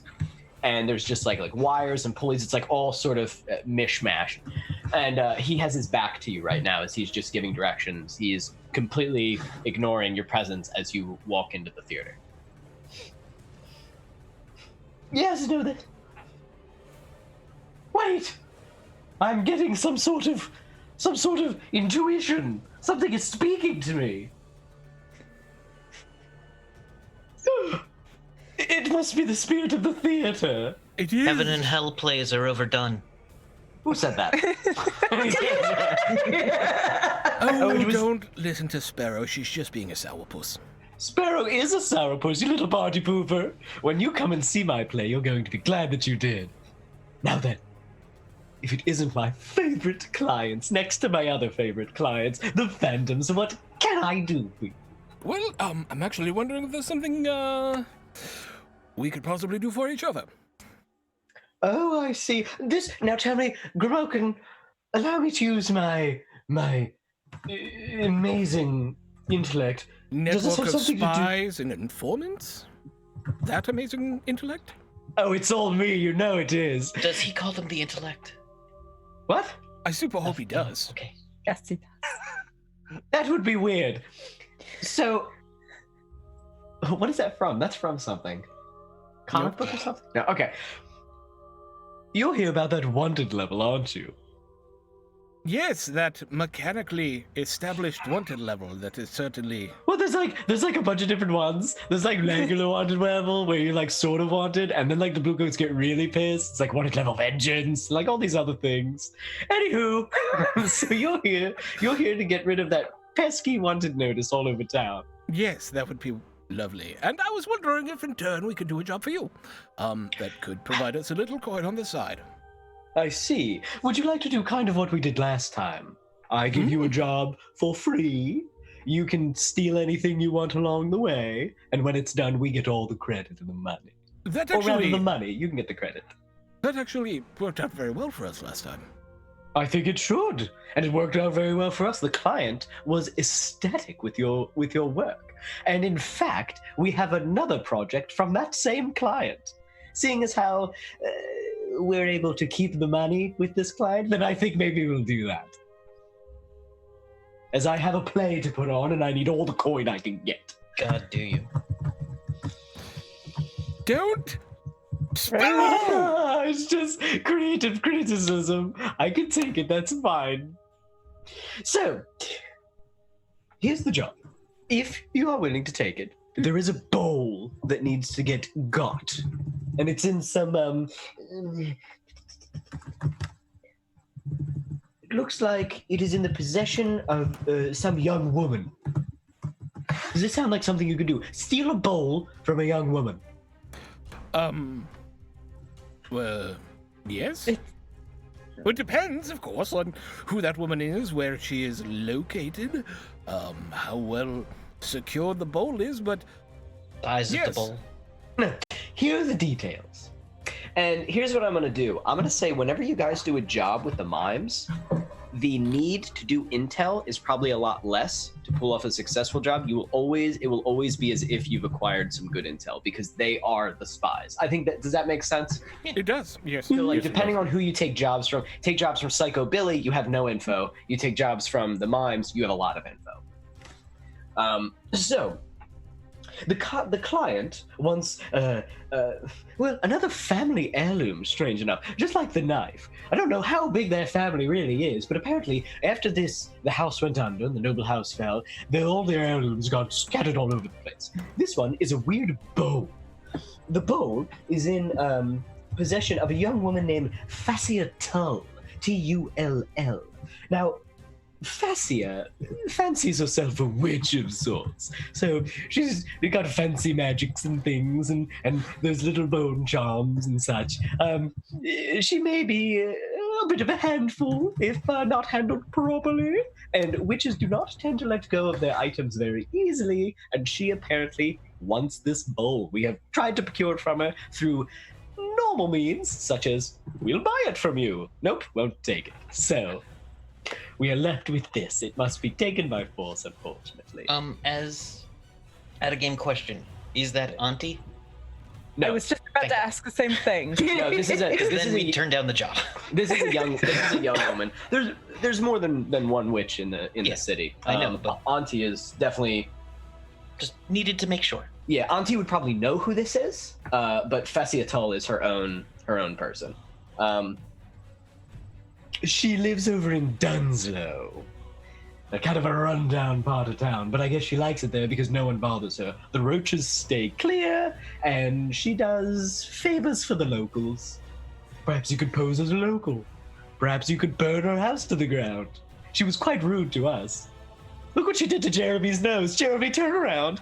And you see one of the mimes go shake his head and he goes, turn around, Jeremy. And he turns around and his nose is upside down. And he goes, I'm sorry, I didn't mean to laugh. It's terrible. But no, it's okay. I laugh at him all the time. You go back to work, Jeremy. And he goes, so you have that to look forward to. I think she can turn you into frogs and shit. I don't know. Wild stuff. Well, luckily we have somebody who's quite expert in such things, and I imagine we should be able to handle that quite well. So, and plus, if she's got awesome mysticky bits, that means money for us. And he sneezes into his eyes. It's terrible, but also hilarious. So terrible. Jeremy, sneeze for us. Please don't. Sneeze for me right now. No? Okay, that's fine, Jeremy. Go back to work. I think this is a doable Imagine thing if for a us. bird poops on his face and it goes right in there. That's what I keep thinking. We try to throw coins in it. I'm sorry, I'm getting distracted. So There's your plot. Hey, you guys want to just follow Jeremy around? You can. No, not yours. I'm talking to the mime. I have a plot. Okay. Well, it's Spear saying as if I don't have a good play, but I have a good play. It's a very good play. I believe it is, and I cannot personally wait to see it. It's called The Crack of Doom. I've seen it. It's on the masthead. Yes, I wrote it myself. I'm very excited. Wouldn't have anything to do with taking a certain item. Do you want to talk about it for hours? I can show you this. Here, let me go get the script. You can read it. All right, we have to leave. We should go. I believe it's time for us to go. Yes. Oh, well, then here, take this, and it gives you this, like, dossier, like a folder with some paper. It has outside sketches of the actual building, different entryways that you may be interested in, points of interest around the area, things of that nature, things that we tend to do when looking into a job a little further. And it also has a copy of my script. If you're interested in taking read the notes, script. would you like me to give you my notes on it? No, I want you to go to hell and die. I'm just kidding. Feel free. I mean, you obviously don't know much about art, so, you know. Damn. But you can try. That's Give it a shot. Oh. I'm just kidding. I love your stupid outfit. All right, bye. He All right. turns around and goes back to work. Thank By turn around and you. yelling. My outfit's just his with suspenders. All right, let's go. As you guys walk away, he goes, Jeremy, pick that up, and you hear, achoo, and he goes, and then you guys exit. All right. Classic. Hey, Ben. So, the drawing. Entry points, they marked windows, doors, but they also say warded. Great. It's a simple 2-story house, like a little home, much like Auntie's. Just a simple house. It is butt up against a tenement on the right-hand side. So it says like possible use, aggravated neighbors. It has in parentheses. On the left side, it is this empty lot with this, it looks like an old like tunnel kind of going in. Dunslow's full of these like old kind of broken down areas. And it says tunnel system underneath, possible wards, ? And ghosts with an exclamation point. All right. So it would be difficult for us to get in, but if there are some annoying neighbors, that could be used to our advantage. Indeed. Don't run at her with ghosts. We can't use our usual Yeah. fun tricks. Obviously. I'm wondering if we can find a way to get her out of the house. That Like seems to be, sneak in the house when she's not there, you mean? or have her dealing with something somewhere else to give us the opportunity to get in with a little bit less trouble.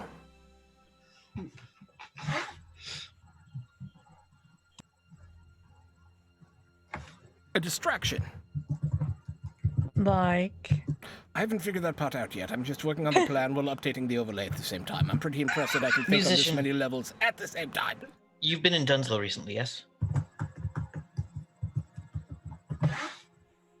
Victor? No. But that is where the factory is. No, it's No, a the fact- Coleridge. Coolridge, yeah. Oh, okay. You may have gone What through was in Dunslow that we wanted I to might look at? have. I Black might have powder. gone through. Yeah, You might have gone through Dunslow to fix up some people's like homes and stuff. homes and stuff like that. But I would say you're definitely not like super well versed in the area. But I mean, you Yeah. probably know some Oh, yeah. things. That's my mistake. Scarlet was there once. I would say you could have been there. You all know the city at least to some degree. But if you have some specific plan, I don't know what it would entail. Well, there's a chemist in Dunslow. Hmm.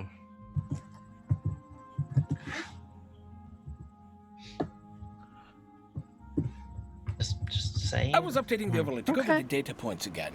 We have, there are underground tunnels, but they're possibly warded, and maybe ghosts. Definitely. Entrances to the building are probably warded as well, and there are noisy neighbors, and we're in Dunslow. Is that everything we have? Dunslow is full of the roaches. The roaches, Mhm. the chemist that they use to refine black powder, which Billy would like to get us to get a hold of for him. You're So taking you- 2 jobs at once? That's ballsy. That is quite Okay. ballsy. I like it. That's balls out. Balls out. Sorry, I went bozo there for a second. I look over. I thought you were inside.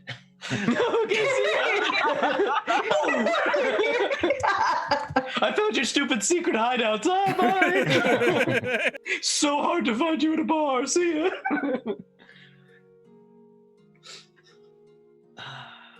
So this one's a bit more difficult, I think.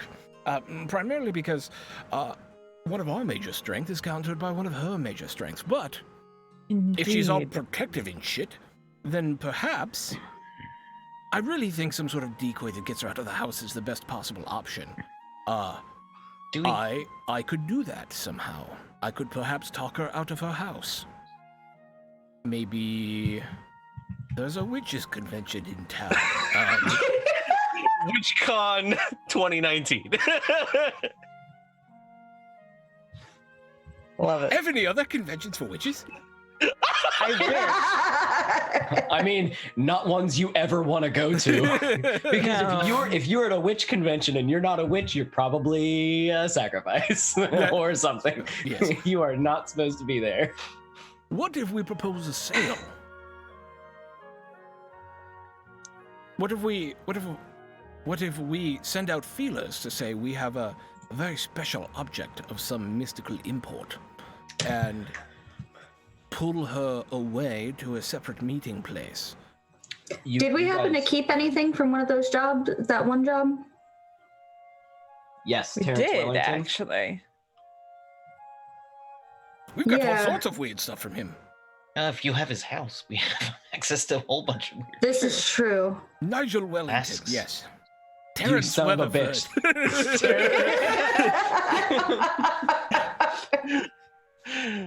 God damn it. If we have all of Nigel's masks. True. No, you have all of Terrence's masks. I win!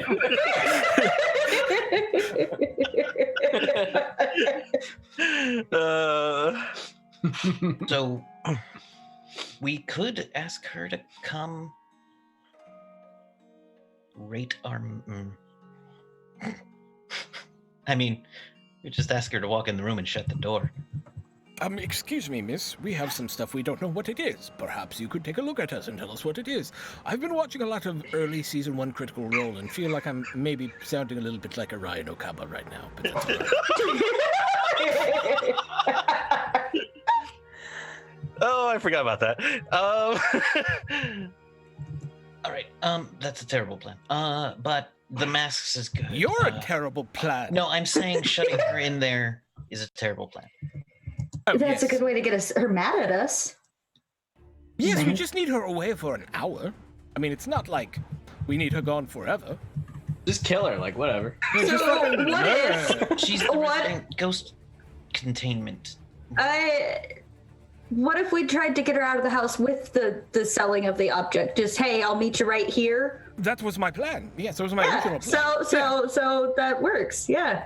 But she's the local ghost whisperer. Yes. Well, she is so she's like a witch. She does all sorts of things. Yeah. Does she do all the same stuff that Ebony does? Maybe, maybe not. You don't know what her powers are. You don't know her capabilities. Not all witches is the same. Not all magic is the same. This world is very Mobius when it comes to abilities. She turned that guy's nose upside down. Ebony can't do that. What the fuck was that? You know what I mean? Yeah, Like, what the fuck? Who what the does fuck that? is that? Who does that? But like, so you don't know what her role is really. That's something that the mimes didn't super look into because they didn't give a shit. They just wanted to steal the bowl from her. What does the bowl look like, and can we fabricate one? Oh. So that too. you definitely have like a drawing of it from the description, and it is sort of like a large, I think like a face washing bowl, like a basin or whatever, right? It's called basins. So it's like a basin, and it has sort of a simple little design around the ring of it. It looks like it might be Skovlin, kind of in design, and it's made of like clay, like hardened clay. So I mean, I guess, yeah, you could you could make it. If you wanted to fake one, you could probably get Victor to do that. If we need to, we can flash it back. Yeah. Then you'd be given. You would be claiming that you completed the job when you hadn't really. No, not for the mimes. Oh, I see what you mean. As you want to do an Indiana Jones, like grab the thing and drop that and split kind of thing. Well, while also luring her away. Yeah. Well, she'll immediately know it's gone, right? Ebony, if you lost one of your magical bits and bubbles and it was replaced with a fake one, you'd know it was gone, right? Likely, yes. So I feel like we're overcomplicating the soup. She will know it's stolen once we stole it. The thing is, I think it's important to not have her there so that we mitigate her personal mystical powers. No one else lives in the house? No, it's just her. That's definitely in the little dossier. It's only her. The only question is how do we get her out of there? And I think offering to sell her something is not a bad way to do it. Although, Ebony, I wouldn't want you with us when we go in, of course. So it'd have to be somebody else. Victor. Yes. You're back from the front? Mm-hmm. If I could set up a meeting between you and this studied woman, do you think you could handle yourself? Sure. I know, because you got some new dots in consort, so... We'll see how 2 dots handles. That's what I have, and look what I do. I climb buildings. I leap buildings with a single bound with 2 dots in consort. It's great. Can we take... She lives like on the end of a row? Yeah. Okay. What did you want? Can we take one of the walls down? Yeah, probably. That's one way to get around the wards. Wait, you want to blow up one of her walls? I mean... No, I'm just asking for clarity more than anything else. Yes, actually, yes. Yeah. Remember how we detach wanted? it?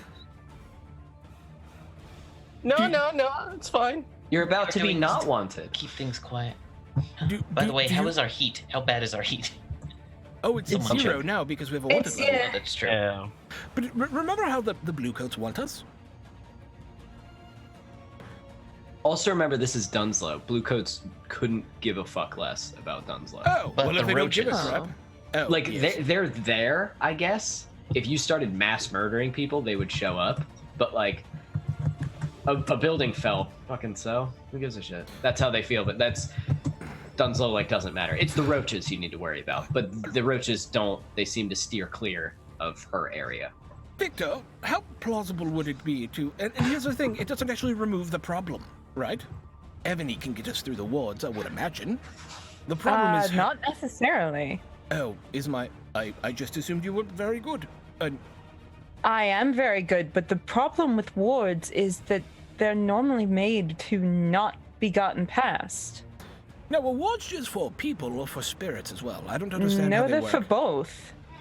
Oh, well... I would say if you saw the wards and you can get to them easily, you could probably spend time to undo them, but it would take time. It would take you some Yeah. time and energy.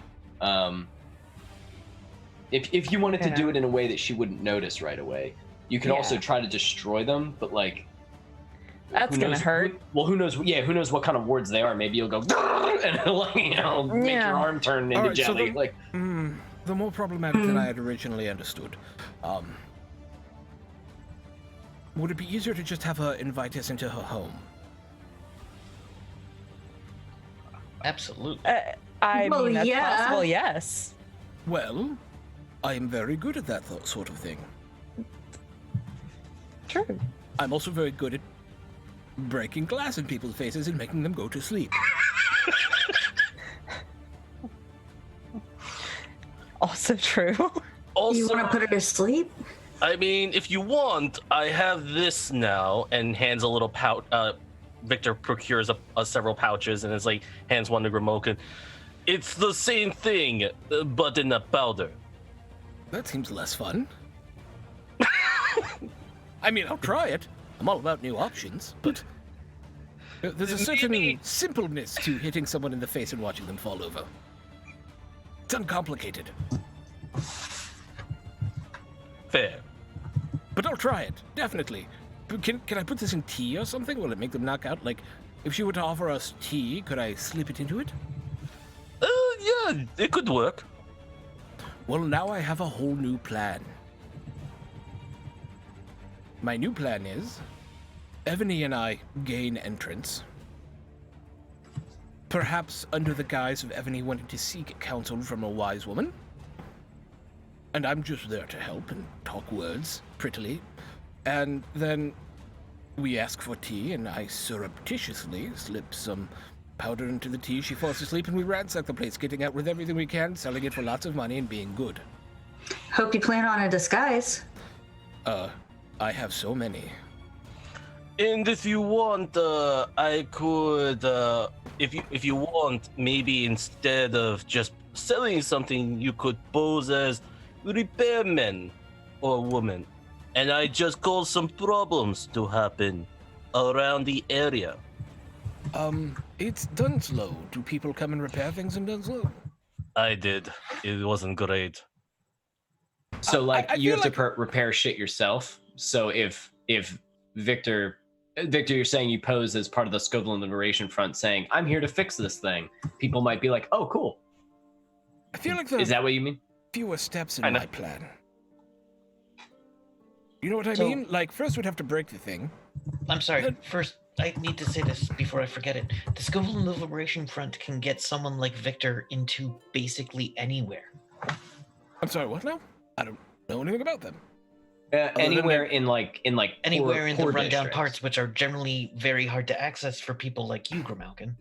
So you can just ask your friends and they'll get you inside the house? Or at the very least, we cannot be obliterated. Well, that was not an answer. I don't understand. What does that even mean? I mean, we do good things for people. They sometimes don't yell at us, shoot at us, throw things at us, or curse us to death. Nope. That's not a clear answer either. Can they help us in or not? I don't understand. I could probably, yeah. If you craft a problem, if you make a problem, then there may be a chance that she would accept help from this, because she's a witch. She's not a plumber. You know what I mean? Like, yeah, I could cause like my toilet's not working. I can't magic it. I can cause some sewage backup for sure. And As terrible neighbors, we could do it from there pretty easily, I'm imagining. Yes, if they're terrible neighbors, maybe we can do a 1-2 punch. Maybe we can have the neighbors be super annoying while you go in and make a poopy. You guys are pulling a hello, I'm the repairman scam on a fucking witch. I know. I think this is a terrible idea on the fucking witch, and I love this concept. Oh my god, I love it. Do it. This And sounds you great. have a big bag with the fake in it. mm-hmm. I don't know. Here, whatever. I'll give you my spare Overthinking it. tool bag. Clank. I think we want to approach with espionage. I think that's what we're saying. Yes. Okay. Oh, deceit. Mm-hmm. If he goes in as like, hello, ma'am, I'm here to fix your toilet. Sure, I'm that wouldn't stealing be your considered an infiltration. It could also be that. The definitions are broad. I guess whichever one you guys get more rep for, we'll do it that way. One that gives us an extra dice. Yeah. Oh, okay, then yeah, let's do that. Okay, fine. It's an infiltration. You're not Mission Impossibling into her house, but okay. It sounds like something that Get Smart would do. Yeah. But this does sound like sure. Let's call it an Wait. infiltration. Fuck it. Why aren't I Mission Impossibling down her chimney? You could. Hey Kevin, do you want a can Mission try. Impossible down here ceiling? There's a tenement building right next door. Well, All that's where I'll be. So there will be multiple points of entry there. We are going to work with the Scoveland Liberation Front, which is apparently a you thing, Victor, so I'll let you handle with that, to ensure that you are the person assigned to repair her house after you break her house. Why are we I don't know. dealing with the actual Scoveland Liberation Front? No, we can. No. No, I can just do it myself. It's fine. He can just pose. He can say, "Hey, I'm with the all right. SLF." Because they're the only ones fixing these people's stuff. They're like that makes much more sense. Yeah, they're like doing a humanitarian effort with this. Yeah. Yes. Now I'm on board. Yes. So you break the thing. You offer to fix the thing. That gets you inside. But I feel like we need to get Ebony inside. And Sparrow's going to shimmy down the fireplace. Probably. But I think Ebony also needs to get inside somehow. Yes, to help us ascertain what is usable and money sellable or possibly usable for Ebony. Assistant. I can't do everything myself. Ebony's, if she's a witch, I don't know. Yeah. It's your call. Or do you want to get her out of the house with the sale still and also use the... So it's like, like 3 things happen in sequence. One is we break the toilet, Victor comes over, while at the same time to repair it, she's just heading out to go to this possible to leave sale. for this extremely lucrative sale. Yeah, we can do that. I think that makes sense. And that I can be the person on the sale side, although steal everything you can. Remember how full my pockets were when we left Norman Fungi Dark the Ninths?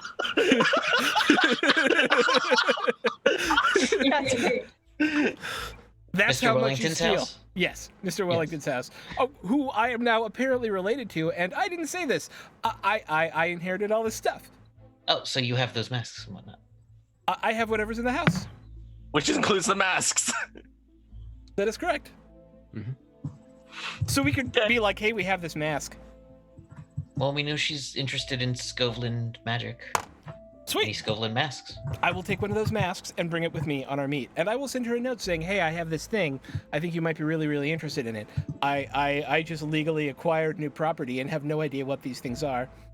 Maybe you could tell me, and maybe you want to buy it. And I could actually sell it, and she could give me money for it. Oh my God, that's amazing. Oh my God. Oh my God. Oh my God, I can conduct a legitimate business deal while you all are stealing from her. This just became the best caper ever. And somehow I'll work the gunpowder in. Yeah, why? No, leave the gunpowder out of it. Stop it with the gunpowder. Somewhere in the city, Billy goes, yeah! Woohoo! This seems like a really good plan to me. Okay. So the idea is, if you've decided on a plan, give it to me. All right, so the plan is this. At about the same time, I send her a note saying, I have these masks. I just inherited this property. I have no idea what they are. Somebody told me they're mystical and that you were an awesome person to talk to about this. Plus that, you might be in the market for them, so I would be willing to part with them if they are worth money. Right? So she comes to meet me to check these things out. Okay. Maybe a few hours before that, her toilet breaks, and then Victor shows up as she's leaving to be the repair person, right? Along with Ebony. Sparrow shimmies down the thingy, probably Scarlet shimmies down the thingy or annoys the neighbors, and then the 4 of them ransack the place while I conduct legitimate business on the other side of town with that same person. I like it. Yeah. I like it. I love it when a good plan comes together. This ends with me fighting ghosts, but okay. It does, but you know what it doesn't end with? Same. Me fighting ghosts. That's okay. It ends with Grimulkin getting fucking paid.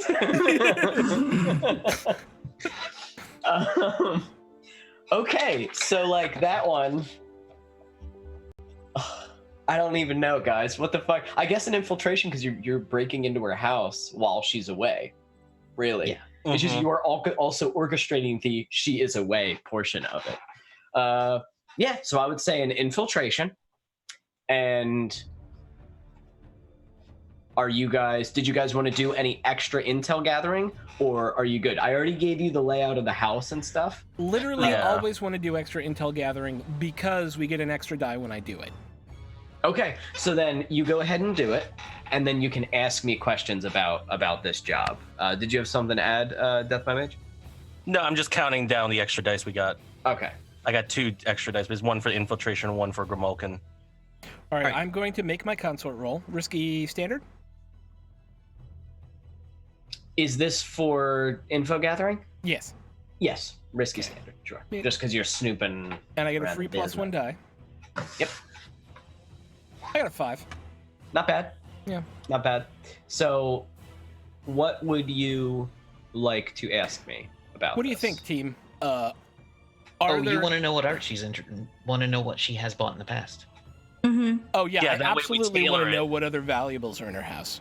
Okay, I 100%. like that. Yeah. I like that. Or That what is a might be great good one. enough to lure her out to buy. Yeah, exactly. Or what might be good enough to lure her out to buy. Although I would imagine the spirit masks will do that pretty well. So, what you gather from what she has collected, what you've heard about Tull going around and getting, the masks definitely would probably pique her interest. Funny enough, she tends to like to go for like odd things, not always like big, fancy ceremonial knives or whatever. She goes for like small things, like regular furniture stuff, household items, things of that nature. But she's very, very picky about which ones she gets. So she most likely gets ones, Ebony, you'd probably understand, that are in some way enchanted. Does that mean that they're big and fancy and can do really cool shit? Probably not. But she probably has a large collection of just interesting oddities. Enchanted furniture? The magic equivalent of Precious Moments figures. So Fascia tends to collect like she has like interesting cutlery. She has there was this fancy metronome that she bought that she traveled to different parts of Night Market to try to find this one metronome. These odd things that she collects. So if you come to her and say, hey, here's a bunch of weird magic shit, she's probably definitely going to be like, I like that. You know what I mean? I will come to see that. But her tastes, it's weird. She seems to pick on what the thing can do rather than what it is, if that makes sense. Were there any other weird magical bits that I inherited legally? So what you got when you got the house were the things that that you It were wasn't not germane able... right now, so I didn't think to ask, so sorry about that. Yeah, it was. That's okay. Let me try to get up there. Let me go to... Where's the loot? I gotta find where I put all the loot. Death certificates. Hobby room. Okay, so what you found were there was these different things that were inside of these glass containers. Yeah. One of which was a legit mask, like a spirit mask. Spirit masks are illegal for those who aren't wardens, but what the fuck, criminals have them. Right. Ebony and Sparrow, I think, both have one. There was also I believe there were... You got the key from him. I'm sorry, I wasn't prepared. I didn't have this No, ring you're with an fine. E on it. The ring with an E on it was on him.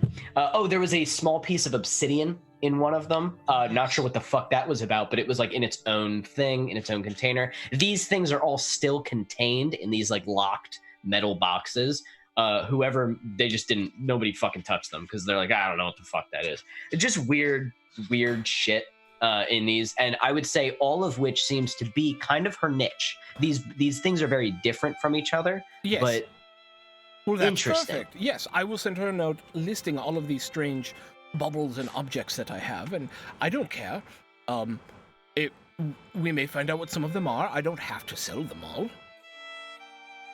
Yeah. And Are perhaps you we can get some bringing her additional... in there to view? I could not bring her to the house. Absolutely, that's No, insane. I don't know if that's... We could bring her to another No, location. I'm just going to... Yes, I'm going to bring her to a fancy club in Brightstone. I will rent a small room that we can speak in as a private parlor, and it will be fine. Okay. My part is That's not good. the part I'm worried about. You all are doing the dangerous thing. Well... Ebony, can we get a view from the street?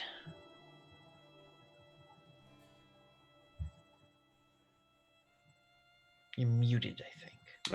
Am I? Oh no, you were just far Too away far. from the mic. Yeah. No, sorry. It's okay. Is there any way we could get some kind of resonance search from the street? I can try. Okay. Would that be... Yeah, I think that... You want to attune, you mean, and get echoes? Yeah, I can do that. All right, you guys want to make that part of your intel gathering? Yeah, definitely. Okay. You want to do that now? Yeah. Alrighty then. So you are outside. You found where Fasciatel lives. It is a small 2-story home, just like what the mime said. Everything that they drew on it was pretty pinpoint. She has those bone charms that are akin to Auntie's.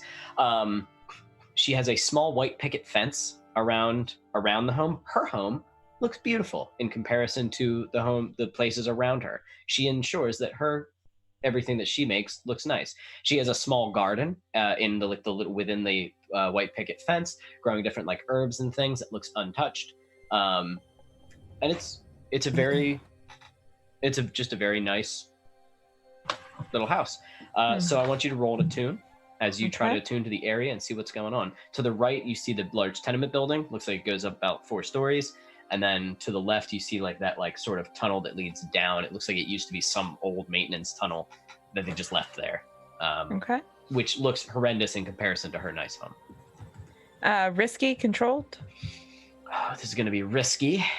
And it will be standard, I would say. Risky standard. I would have gone out with you on this, just so I'm there in case you need help. Extra ghost backup. Also, I can probably get us away a little quicker. Okay. I got 6. Hey, Nice. So, as you sit and kind of you feel out into the echoes. So first of all, you're reaching into the echoes and you're in Dunslow.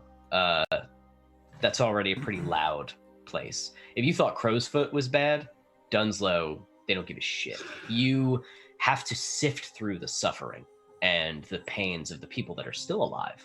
You have to sift through the suffering and the agony of those that are dead and restless within this place that just seem to be wandering. Like, this place has a lot of ghost issues. As you are attuning, you hear someone get attacked, maybe a little ways away. You just like hear the scream and the pin of the attack, and you're like, oof, gotta get that out of my head. This place is like a cacophony of noise, with the prison not too far off being almost like a beacon of sorrow and pain. And you have to sort of block all these things out and focus on this one home. And as you do, you clear out this little space. It's almost like a bubble around you and then a path leading to the house to block out the noise and the darkness. And as you do, you feel this incredible calm. It's serene. It's peaceful, much like how Auntie keeps her home. This kind of calm, serene, almost like they have their own bubble to block out all that fucking noise because they need to. Within that calm, you can feel the plants growing in the garden. Radiant. I'm sorry. There's like 2 radiant flowers in that garden too, untouched. I apologize. I meant to mention that because it's a garden and it's growing. So as you kind of feel the home itself, you look around and there's no echoes on the street whatsoever, which is bizarre. It's almost like she kind of like scorched earth it and cleaned her territory, her area. She like wiped it of memories so that things can't bother her. But as you start reaching to the house itself, you see what looks like bits of a woman, echoes of a woman moving around, tending to the garden, kind of watching, sitting on the porch and just kind of looking around. You see her then like yelling up at the tenement building. You know what I mean? Up there, and like somebody like yelling back. As she looks like she's just they're having like a cursing match. So you're seeing echoes of her as she went about her daily business. Never once does it breach that white picket fence. It's all happening within the home. As you are kind of sifting through it, you can see that she does at one point leave and open the gate. And it is because she is dressed very nice. She's dressed very fancy. And right before she leaves, you see her like check herself, and she's like patting herself, and she takes out a small mirror and like she checks her face to like make sure that she looks good. And she she fixes her dress a little bit, and you're like, I think she might be going out on a date. And she like, and goes about her way and disappears. She does that several times, so maybe she sees somebody. You also see that it looks like someone comes to the house to try to like enter, and she fucking makes them leave, and they're like, whoa, whoa, whoa, and they get away. So getting in might be a little difficult.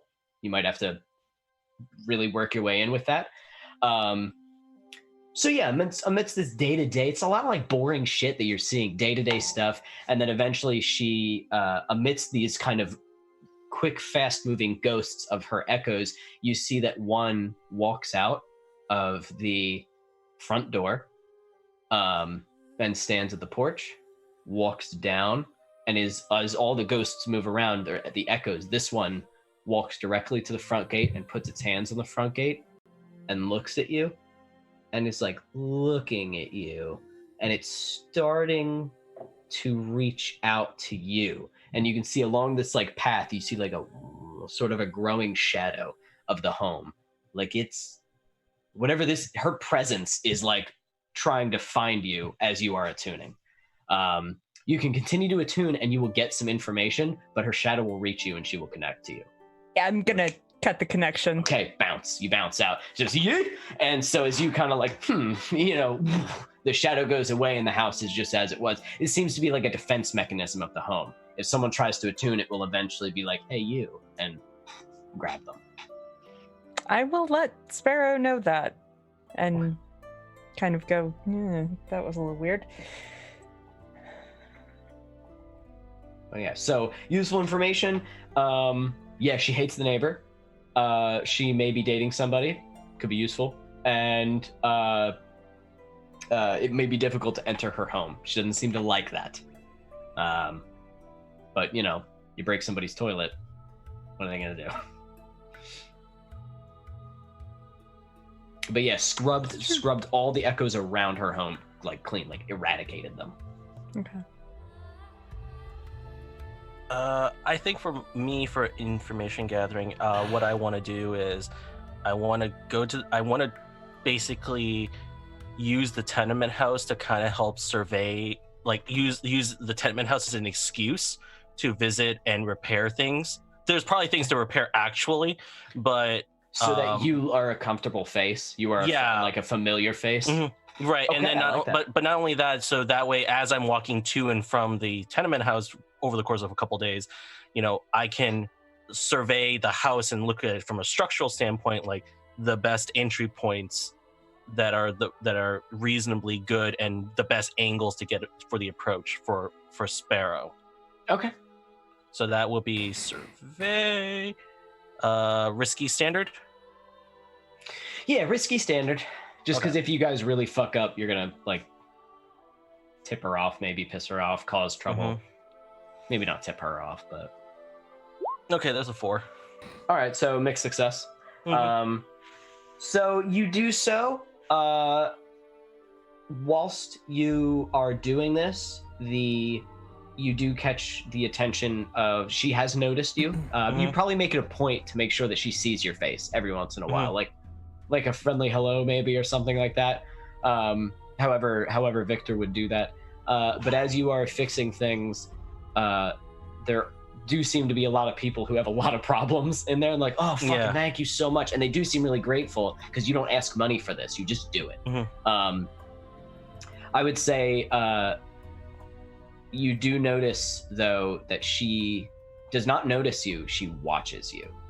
So as you go about doing these things, like she's just, she is a friendly, like pretty young woman. Very, very dark skin, short, kind of short dreadlocks, pulled back into like a small, tiny little thing. Lots of jewelry and stuff on, and she is just kind of sitting there. It's an uncomfortable stare, that she just like, because she's on you as you walk around. But every time you like, nod to her, she's like, hello, like friendly, and then. Yep. Watching you about, because you're new, you're someone she hasn't seen before, so she's like studying you, figuring you out, but you have not done anything wrong. Just a bit of a spooky look, that's all. Yep. So I'll say for information at least that there's probably, I will say to get in her house, because of what you did, I can give you an extra die. because of your being ever present. You're going the extra mile to like lay the groundwork to try to infiltrate her home. Okay, sounds good. Are we ready for that engagement roll? I want to take one look at the tunnel. Okay. Okay. All right. Go ahead and roll so we can see how successful it is. Study this.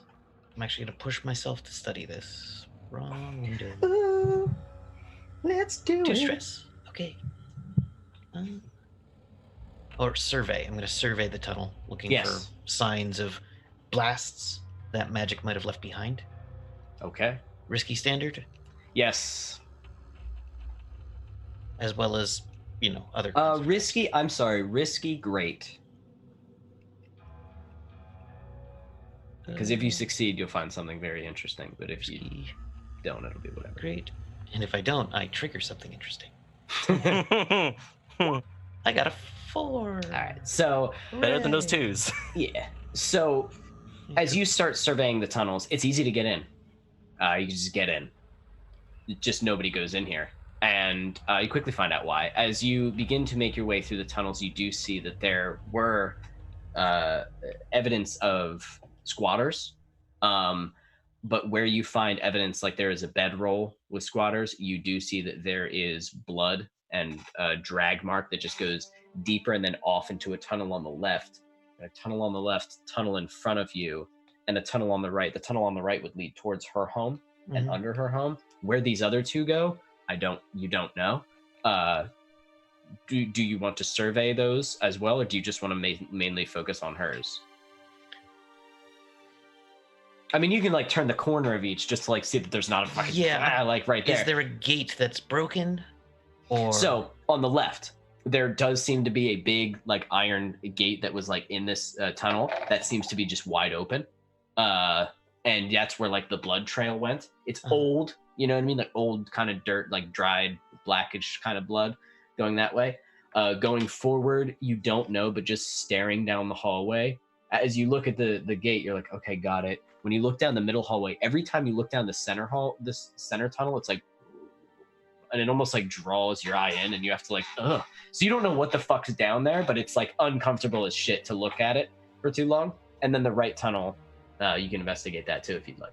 Yeah. Okay, so as you investigate the right tunnel, you head down. Doesn't seem to be anything immediately terrifying, but you do see that amidst the dust and the dirt of the floor, there are what seems to be footprints going back and forth, back and forth. They are smaller. Sometimes it looks like different kinds of shoes. Sometimes it looks like they were dress shoes, and other times it looks like they were like high heels, and sometimes it looks like they were boots. So you're like, huh, you know what I mean? She may use these tunnels. And this is her front door. And as you make your way further, you do find what seems to be a like just large wooden door sitting there in front of you, like an old-fashioned kind of like door knocker on it. Just this is unlike Auntie's, where you could walk up, but this one has like, it seems from your knowledge, if you want to actually go talk to her and like meet her on her level, you come down here. If you know who she is, you come down here and you go talk to it. Shit. All right. Cool. Okay. Yeah.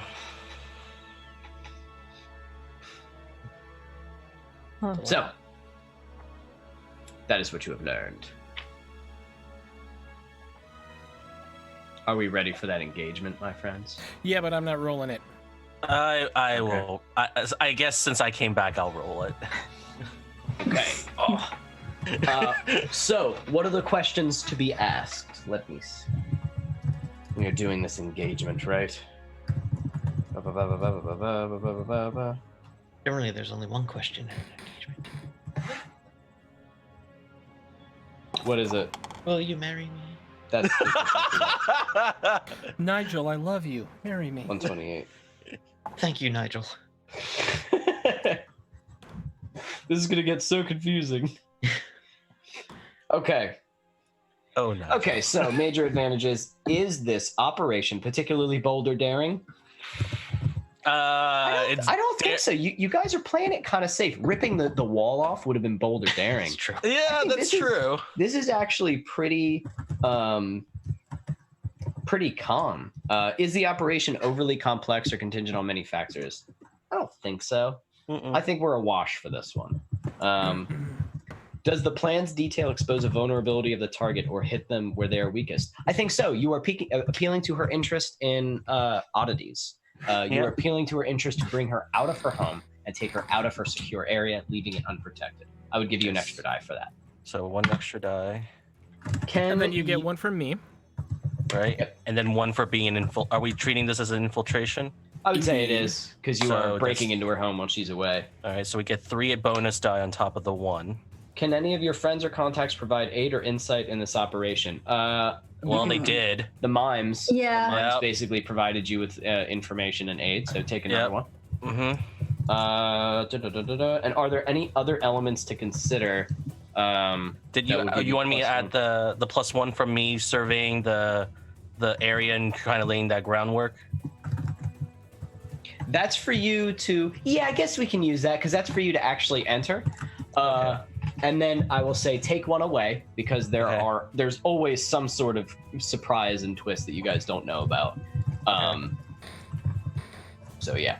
So that's 4 bonus dice, so we get 5 dice for this. That's really good. Ooh, that's a lot. That's a lot. This is a good plan, I gotta say. I really like the idea of pulling her wall off. I really like that. Yeah. And trying to sneak in and drug her. Critical. There's 2 6s. All right, gang. Welcome Nice. back. Why Throck tell someone else to roll? There's There's a reason I don't roll the engagement roll, because I am cursed. And everyone else is awesome. Oh, yes. I rolled another 6 again on the engagement. Kick ass, man. So here's how we're going to do this. I think we will start with Grimalkin. Yes. How do you pique her interest? Well, I'll send And her where a is she note. going? So we're going to Brightstone. We're going to one of my favorite clubs in Brightstone. One I've never been to before, but I absolutely love it. And we'll tell her it's one of my favorites. And I will get a small parlor for us. Private room, of course. And I will have sent her this note that I talked about that tells her about all these. I just inherited this new home, and I got these strange objects that appear to be mystical to me, including this mask. And I'll describe things that I've learned from Ebony that I know make, like, our magical markers. To pique her interest. Okay. Right. I like it. Yeah. Like it. So she receives the letter. Mm-hmm. She's and reads it in her home. And I would be open to selling them if they are of any worth, because I'm not. Yeah. Yeah. So we see her open a letter in her beautiful home and just. At the same time, Victor. How are you getting in her home? What have you done to get into her home? You're gonna do it, but like, what do you do to set this up? So basically, what I'm gonna do is I'm gonna set up a couple of the pipes that are the sewage pipes and kind of just cause them to back up. So I'm gonna basically what I'm gonna do is I'm gonna cause it to go into a loop, so it's just easier than versus a blockage. Is a blockage is too obvious and it's gonna be too much sabotage to notice, but a loop is easier to just do that. And you can actually fix the problem so that it looks like, you know. Yeah, it's like, oh yeah, I worked so hard. It wasn't me that robbed your house. All right, so I'm gonna say you're down there like attached. It's all attached to the same pipes that the tenement goes to. So you being around the tenement allowed you to study where her pipes would have went, and you kind of just dug like a pit. A little ways away, in between like 2 homes, and as you like digging, you're like in a sort of like one of those like trenches with the pipe, and you're fucking with the pipe, and as you do, you just look up, and there's like a small child picking his nose, looking at you, and you just go back to work, and he's like walks away as you're just doing this nasty shit. You are able to cause her issue, and you see her like, what the fuck? She like goes to turn on her sink, and it like explodes. She's like, what the fuck? You know, as the water's all going the wrong way.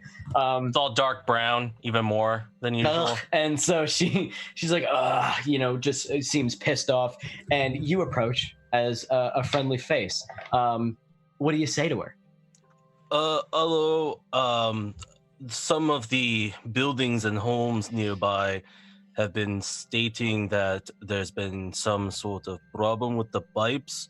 I'm going to be looking into it, but I just wanted to let you know that I will be working around the area and possibly close to your home. Are you at the front? Yes, ma'am.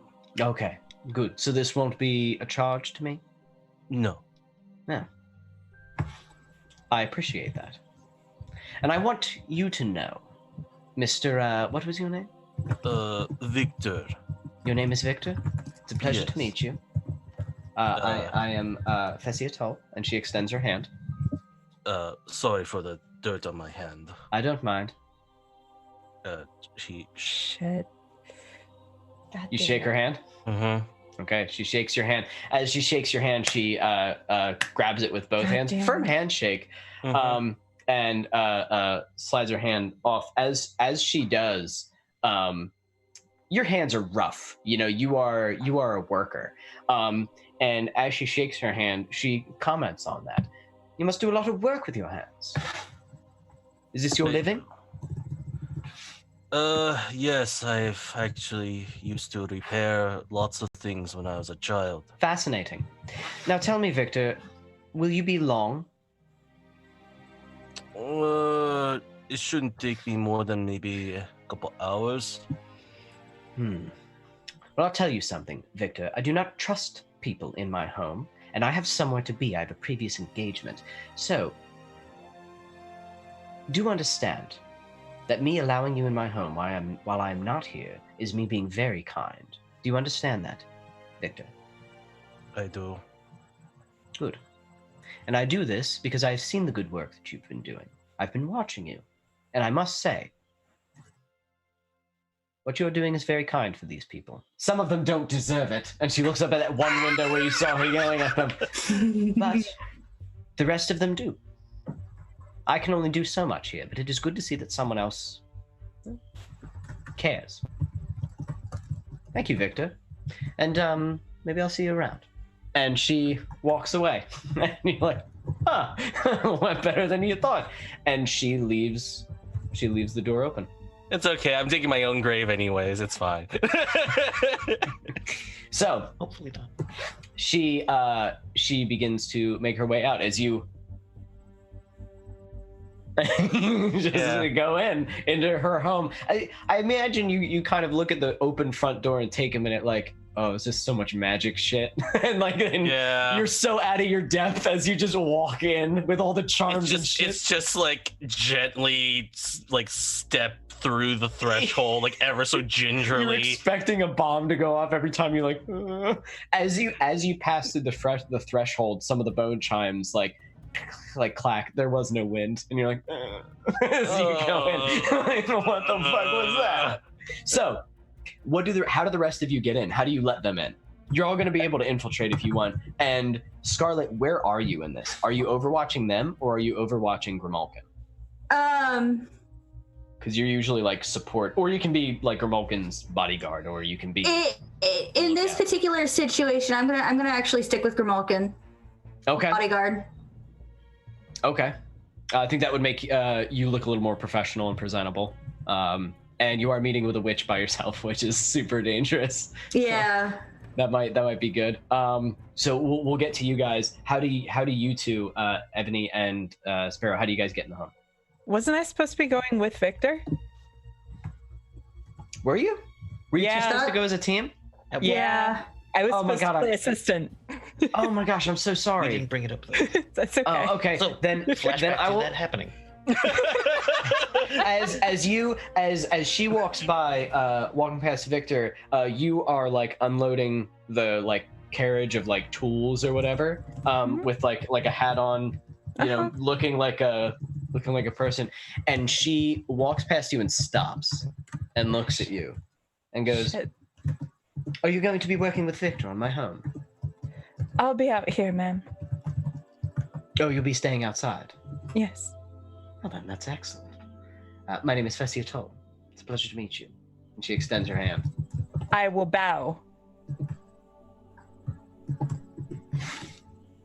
Takarosi custom. Indeed. Interesting. That's a new one. Hmm. No. By the way, do you happen to know anything about that man? And she looks over to Victor as he's looking at the charms like. Like what? Well, is he married? I did not see a No. ring. No, he is not. And she checks him out for a minute and goes, Good to know. Thank you. Have a nice day. and Indeed. makes her way, confidently leaving you guys to her home. I'm deeply concerned by that question. So, Sparrow, are you sliding in through the chimney like? Actually, I'm gonna go to the Santa? basement and knock on the knocker. Okay, we'll come back to you in a minute. So I want Grimalkin and Scarlet. Grimalkin, you are Yes. waiting as Fessiatol is brought to your room. Scarlet, are you waiting outside? Are you waiting inside? What's your... I'm gonna wait inside at the. Actually, no. You know what? I'll wait outside. You are the Ember's- muscle, you're the bouncer. Ember's going to be chilling with him, though. I like that. Good. In ghost form or just cat form? Cat form's fine. Okay. I would have instructed, would have basically said if shit goes down, help him out, sort of a thing. Okay. The cat does not leave you alone, Grimalkin. It fucking loves you. I'm perfectly I happy to have imagine- it sit on my lap.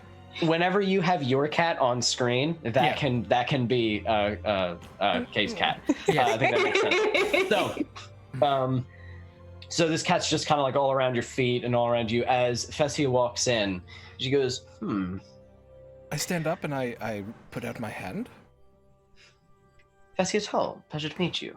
And she shakes your hand. She cups it with both hands and shakes it firmly, as she did with Victor's. I will cup both her hands and shake firmly as well then. Now then, I will pull out I her was chair very for intrigued. her. Oh, thank you. I You're was very very welcome. intrigued by your letter. What is it that you have to show me? Well, it's actually quite an odd assortment of things, and I really am quite at a loss to know what they are. And I just pull out like a big doctor's bag, and I like open it up and start pulling the pieces out. You know, like those big leather, As you do, she backs up for a second. She goes, "Oh my! You just put them all in a bag. Okay, well." I told you Oh, I'm at a dear. loss. I don't know what I just happened. The property. That's fine. Okay. That's fine. You have no idea what you're dealing with, I assume. I really don't. So, someone told me something about the Perfect. mask having something to do with spirits, and that's about all I have. Well, let's take a look. And she pulls some spectacles out and puts them on. And Sparrow, you're down in the tunnels. As you walk in, you look down that center tunnel, and it like, and you go, oh god! And you go to the right. You're like, I hate that one. And you go to the right where there's the large wooden door. You do hear what sounds like, as you get near the large wooden door, you do hear what sounds like that iron gate that was open on the other side where the pool is going. Well, I would No have further. locked it. I was. Oh, planning on you wanna getting a chain good it? luck from Victor. So let's say that's what we do is you're sitting there and you nope as you chain that shit shut. That's your first order of business. Oh, and yes. as you're chaining it shut, that sort of yawning depth from the right, you can almost feel it. But in front of you, in the pitch blackness of that tunnel, you see suddenly like a face and a form just like walk very quickly to your gate as you and like back up, and it as it's kind of wrought iron. So it is a spirit that found it, but the iron is what's keeping it. It can't just phase through it. It can't just run through it. And you can see as they look at you, they have very wide eyes. And as they turn around, you can see what looks like several like stabbing wounds in their back. As they turn around, just give us a taste. I Just tip give us my a hat and taste. walk away. Just give us a taste, and then they disappear in the middle of their scream. They vanish as you just like, ugh. And you fuck you, and you walk away. I'm not doing that. As you make your way to the door, you knock. Yes.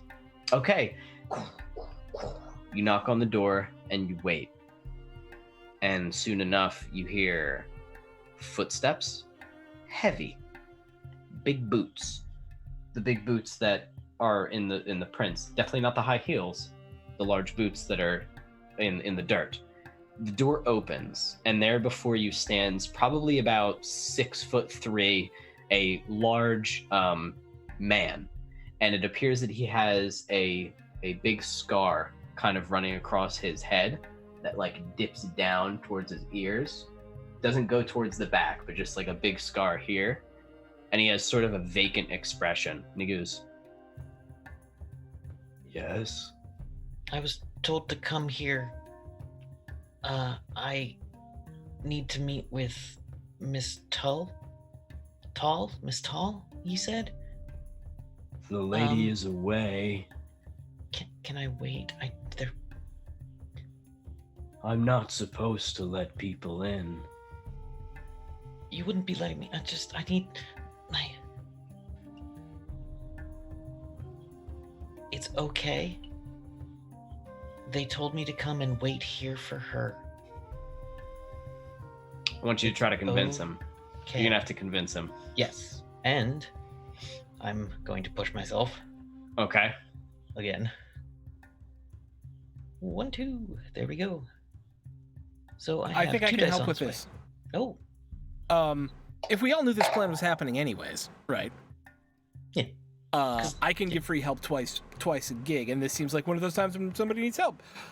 I feel like I would have given you some kind of note that would overawe a smart guard, so maybe he thinks it's super special important. And maybe it's a note. Oh, go ahead. I was gonna suggest maybe it's a note that has something to do. And this is only if you wanted to do this. If it was a note that has something to do with Auntie. No, I would You not could. bring Okay, Auntie into never this. mind. No. I was gonna say Grimalkin's like forging. Yes. You know what I mean? But because Context, she obviously had to write me back, right?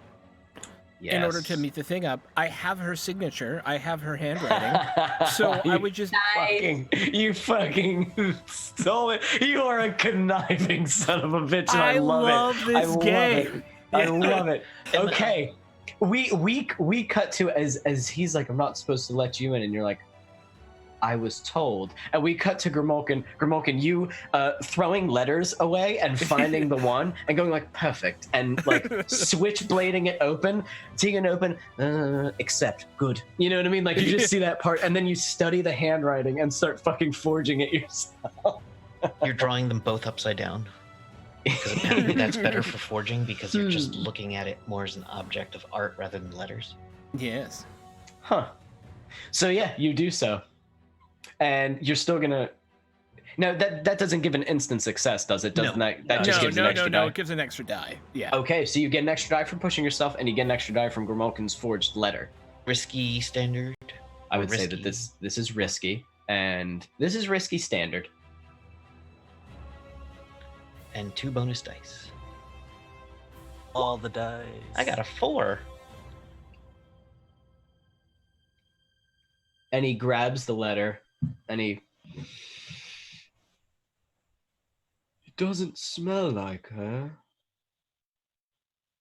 but it looks like it.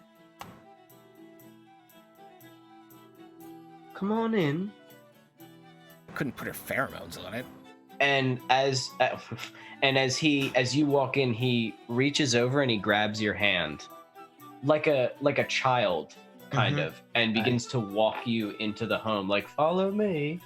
And his hand is huge, like a catcher's mitt on yours, and you're like, okie dokie, as he just and walks in. You are walking in the basement now, in this basement area. It is large. This room is pretty fucking big, and there are boxes of things. There are test tubes. There's like lab equipment. It looks like she is like alchemy shit. Like it looks like this is like her lab that you just walked into. And it looks like she has sort of like a bed, kind of like what Auntie has. This is like her like medicine room. This is what she does. There's like surgical equipment. She got all kinds of shit down here. This is her working area. And he walks you over to like a little bench and goes, sit down. Down. You sit down, and he sits right next to you. He has already shut the door. and he's just kind of staring forward as you two are just like awkwardly sitting there, like you're like shoulder height to him as he's.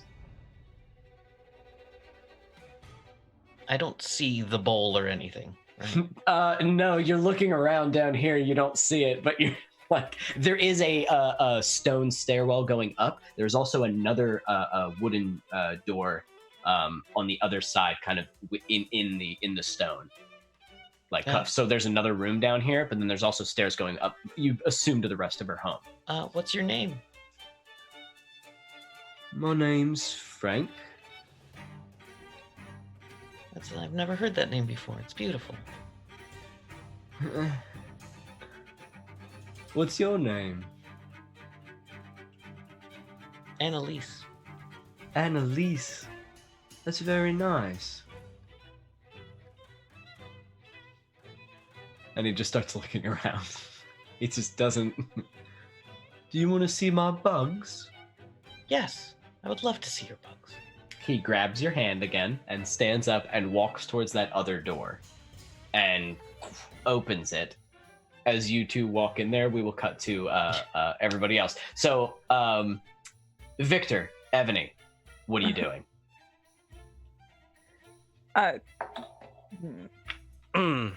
You're in the home. Okay, we're in the home. Mm-hmm. All right, let's go look for the bowl and hopefully not die in the process.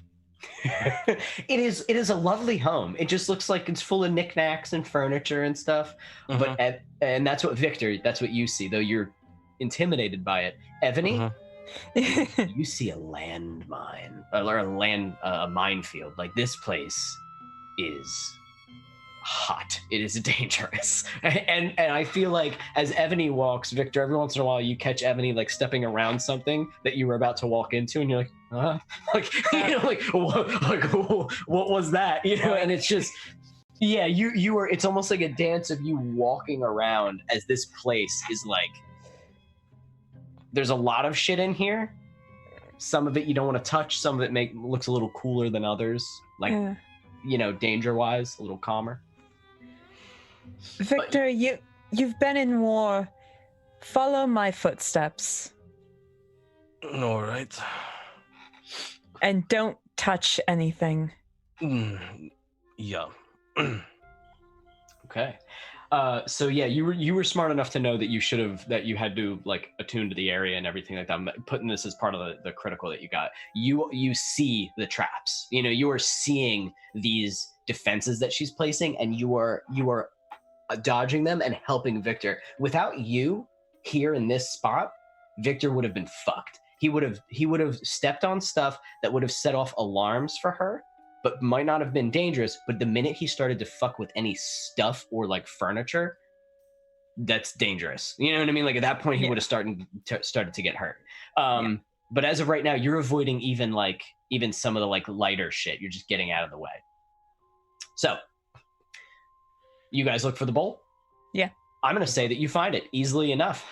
It is actually on a table that looks like it is set up sort of like an altar in a way. It has this sort of like blanket draped on it that has all these like interesting symbols of like a sun, a hand, a moon, some stars, like on this table. And this basin is in the center, and the basin there's a small thin blade next to it. And there's gems and things on this table. There are some candles that are stacked on the side that she seems to have put away. She doesn't have it laid out. But this looks like she does shit here. She does like maybe some rituals and stuff here. That looks like the bowl. And I would even say you know how to get it out of there without causing any issue. Okay. So I will still say let's roll for it. You won't like die from this, obviously, because of that critical. But let's because you guys you're well prepared for this. You figured this was going to be dangerous. So what would you roll to pick this up? It can be like finesse, it can be attune, it can be whatever. I'm gonna go with Skirmish, attune. if you slap it. Okay. So slap it. Yeah. So as you attune to the area, you see that there is a specific way Oh, I'm sorry. Wait, roll a tune first to see just how Yeah. far you see of this. My bad. I got ahead of Risky. myself. Yes. Okay. Effect would be standard. Great. Standard. Okay. If you want, I'll assist. So, because I did bring some alchemical tools with me, so Okay. that might be helpful for you to work around the arcane wards. I will add a bonus die there. Let's go.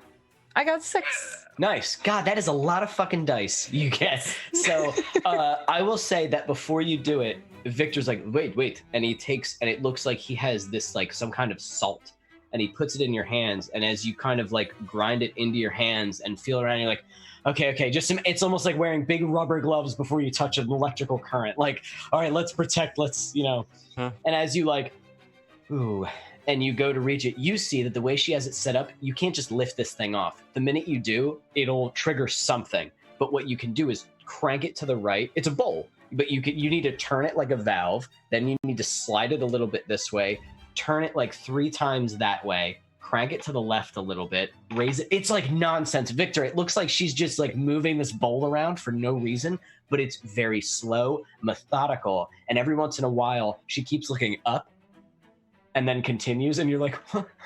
you don't see what she's looking at, but you see as you start moving it, you see Ebony that's above you is on the ceiling is just this mass of like, it's almost like a cloud roiling, but it's like stuck to the ceiling. It's like 2-dimensional, and as it like roils, and as you like slightly turn it the wrong way, it like, and you're like, oh, and you turn it back to the safe way, and it chills out, and you're like, woo, as you're like, ugh, and eventually you are able to. And she lifts up the bowl, and she has it. All right. And now we have this, and now I'm going to lead you back through this minefield and get the hell out of here. Oh, wait.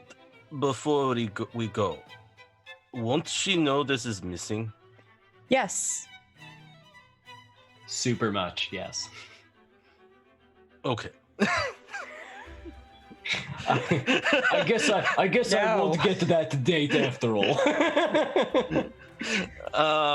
Let us cut back to Grimalkin. She has been analyzing the things. Well, I must say, this is an interesting find. Interesting indeed. And I know my way around artifacts of this kind. Unfortunately, they don't seem exceedingly powerful. However, I am interested in still purchasing them from you, as I am a collector of sorts. Oh, excellent. So, good. Could you... Do they have... What are the uses, if I may ask? Well, the mask is the spirit mask. So I assume you know that they are not the most legal of items, in a way. I was worried so as such, just yes. You even just having it on your person is actually quite a danger to you amidst the wardens and the bluecoats. They may come after you. Yes. However, I know how to handle such things. But spirit masks are, in a way, they can help you dealing with spirits. So they can help you when you try to attune to them. They can help you when you try to reach out to the ghost field. They can help you to defend yourself from possessions and such. But someone who is a nobleman like yourself, the odds of you running into dangerous spirits are nil, as you are most likely well protected. Yes. Like your companion there, I assume it was gifted to you for such a reason? It was, indeed. Yes, I can tell. So that is actually this cat, that's a pretty big, weird cat. This, whatever this is, an ocelot, is actually quite potent. Yes, it's supposed to help protect me from spirits. Yes. Curious how they did that. We had some issues at the home a year or so back, and I consulted with someone, and they, of all things, they said there are these animals you can get, and they're properly enchanted and whatnot, and can help protect you from spirits. These were all from the Wellington III estate, right? Yes. Yes. Oh. I heard that he had some strange interests, but there were some very strange things there indeed. Yes. I'm sure there were. And I'm sure you wouldn't want spooky things like that in your home without a proper way of knowing how to deal with them. So I will Yes, take or at all of least these off. foreknowledge. Yes, of course. Yes, exactly. So I can take all of these off your hand. Let's say, though they aren't incredibly potent, they are still troublesome for someone like you who is not trained in them. So how does 1 coin sound for you? For the lot? Oh, for the lot, yes. As I I feel- said, the spirit mask's power is not quite very potent. This piece of obsidian, though interesting, She's bullshitting me, it's not. right? You know a bullshitter because you are Yeah. a bullshitter. Yep. Roll that insight. Well, here's Wait, the wrong thing. game. No insight. I There's no know. insight, but I'm trying to lay it on like she Oh, is yes. underselling you. Miss, please. I have been incredibly thankful for your help so far, but don't take me for a fool. I may not know the exact value of these, but I am a person who understands value, you see. And as someone who makes a living in trade, I know when I'm being undersold. And you are telling me all the negative qualities of these things and none of the positive qualities, which makes me believe that these have positive qualities and therefore are worth more than you are saying. And while I want to trade with you fairly, I would hope you would want to do the same with me. Very shrewd, sir. Very shrewd. But I can see that you're not an idiot. You seem to be a well-studied, well-read man. Fine then. Here's the deal. Some of these items are potent. But I will tell you, the spirit mask is illegal and will cause you trouble, and trying Indeed. to sell it may end up in a sting, which this is not. That piece of obsidian, you want gone from your home. It And I has will an tell you odd that feeling about freely. it. Yes. It is a terrible thing. I will not touch it, but I will bring it with me in a proper container. The fact that you put it amidst those other things, I'm surprised that you didn't suffer any sort of ill effects. Whatever that is, and I'm not entirely certain, but I am someone who can find out what it is. And rest assured that if it had any kind of negative repercussions upon yourself, I am, lucky for you, a nice enough person that I would notify you immediately. Well, that is awfully kind. That being said, I still am interested in it, as it is something peculiar and odd. Indeed. The other items are of interest to me, yes. I will tell you what. On my person, at this time, I have in a total of 3 coin total. Now understand that is a vast amount of money to bring to one situation just as this. That is as high as I'm willing to go at this particular time in this particular day. These items could go as high as 4 or perhaps even 5. However, I do not have that cash on me, as carrying around 4 to 5 coin is preposterous. But if you wish to make a deal a bit later, I could get you some more. And we could talk about these items and perhaps some of the other things that you most likely undoubtedly found in the Wellington estate. She's square dealing with me now, it seems like. She is. So basically, she's telling you, I have 3 coin on me right now. That's the most I can pay, and that's the most I will pay for these things. Because you basically were like, hey, come on. However, to carry around 4 or 5 coin that's like a wheelbarrow of money. That's fucking stupid. Like nobody. So, but whatever. She's like, I can get that money to you. I don't have it on me. And if we do talk about 4 to 5. We're looking at maybe some more stuff. Like you're gonna throw some more things down here for me because that's a big investment for money. But she is very interested, and what you can get fair, square, and easily is 3 coin for everything that you brought with her. Boom, everything that you have, you give it to her for 3 coin. But if you want to try to work a bigger deal out, it's just the problem is after today, when she goes back home, you know what I mean? Will she trace that back to you? That's the risk. You know what I mean? Like, absolutely. No. I'm absolutely. No, there was no way in the world I was coming back for a second dip at this. Right. Okay, that makes good. Literally no sense. No, a bird in the hand is good as 2 in the bush. So 3 coin will do amply. And may I say that, other than attempting to undersell me, which is of course the job of every person trying to buy everything everywhere. Please don't take it personally. I'm not wealthy. No, but you have been incredibly helpful, and I will happily offload these troublesome objects for 3 coin. Excellent. That is excellent. I have separate bags that I've brought just in case of such an occasion. I will not be putting all of those in a doctor bag as you did. I am surprised you are alive. Give me 2 seconds. And she I'm perfectly happy to not die. gets up and walks out. Okay, you guys. Actually, let's cut Scarlet. You do see her walk out.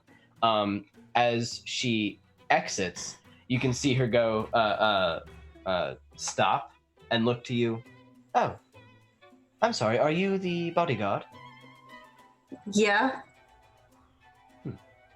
Treat her kindly. Fassia Tull, pleasure to meet you. And she extends her hand. No, I meant her treat you kindly, Miss Tull. She has a bit of a rough edge about her, but she knows her business. She's holding her hand out. Do you shake it?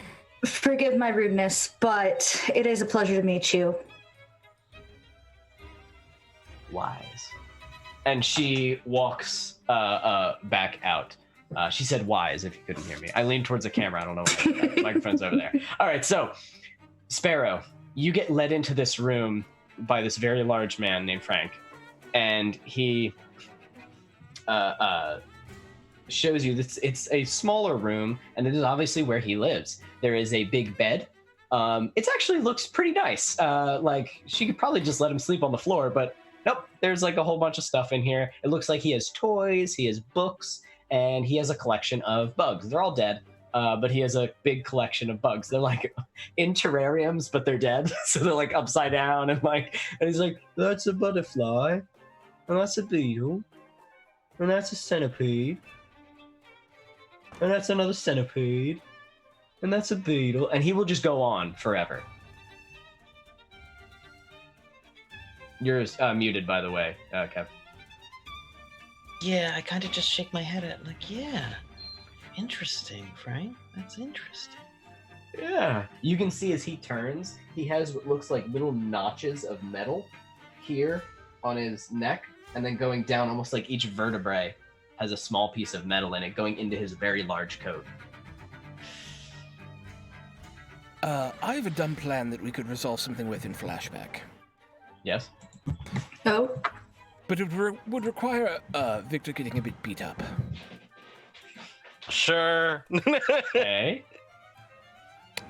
So, no one would believe that on the same day that you met someone who was selling you mystical artifacts, that person would also be stealing mystical artifacts from you. However, they could certainly believe that someone was using an opportune moment to come into your house and take some things, Victor.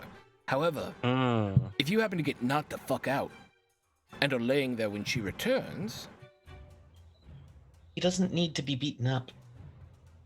He has the powder. That is also true. You want to frame somebody, make it look like someone else robbed her. Ooh, Yeah, who do we need to frame? could be literally anybody. I'm glad I'm not the only one who thought about this for the last like 10 minutes. Would be more convincing if you had a specific person in mind. Let me think about it. I'm gonna go down my list in my notes here. Okay. There's a list. Yeah, I don't have anything right now for this. We could always use the roaches. There's the roaches. They're pretty optimistic. Or the neighbor. Chad pointed out the neighbor. Oh my god, yes! Holy shit. Blame the neighbor. It's absolutely you're the neighbors. amazing. It's absolutely the neighbor. Okay, so Victor, we can say Grimalkin with the flashback. You can basically make sure that. Do you want to pull the flashback, Grimalkin, and have Yes, Victor I'll take have, the stress for it. Absolutely. All right, Victor, you have, I don't know, a piece of his clothing or something. Yeah. Like a shoe, some stupid I had shit. to go to his apartment at least once, so definitely Chad- for sure.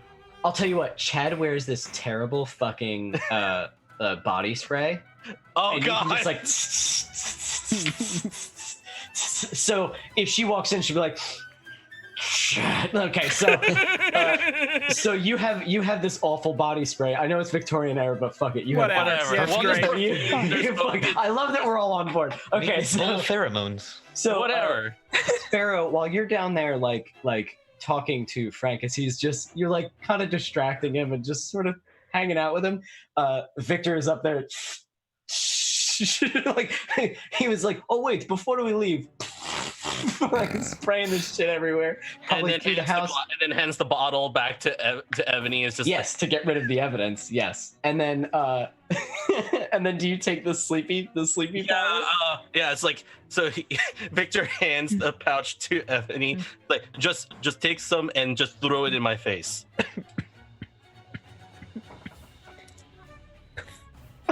And he goes, you don't feel any boom, and then you're out. I don't feel any flutter. You just fall face first. As he falls, as he falls face first, he falls onto one of the like small like triggers. Mm-hmm. It doesn't. It goes off. You're like, fuck. Nothing happens here. You know that she just got pinged. That's the thing. Is the minute he went down, you're like, ooh, she knows. So I'm going to leave.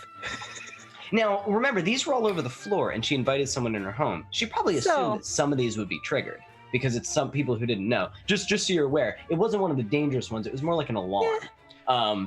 As he falls, I'm going to fall into the bed, not like into the side of the bed, and move it to make a noise down. Oh, are you all right? Oh yeah, I'm okay.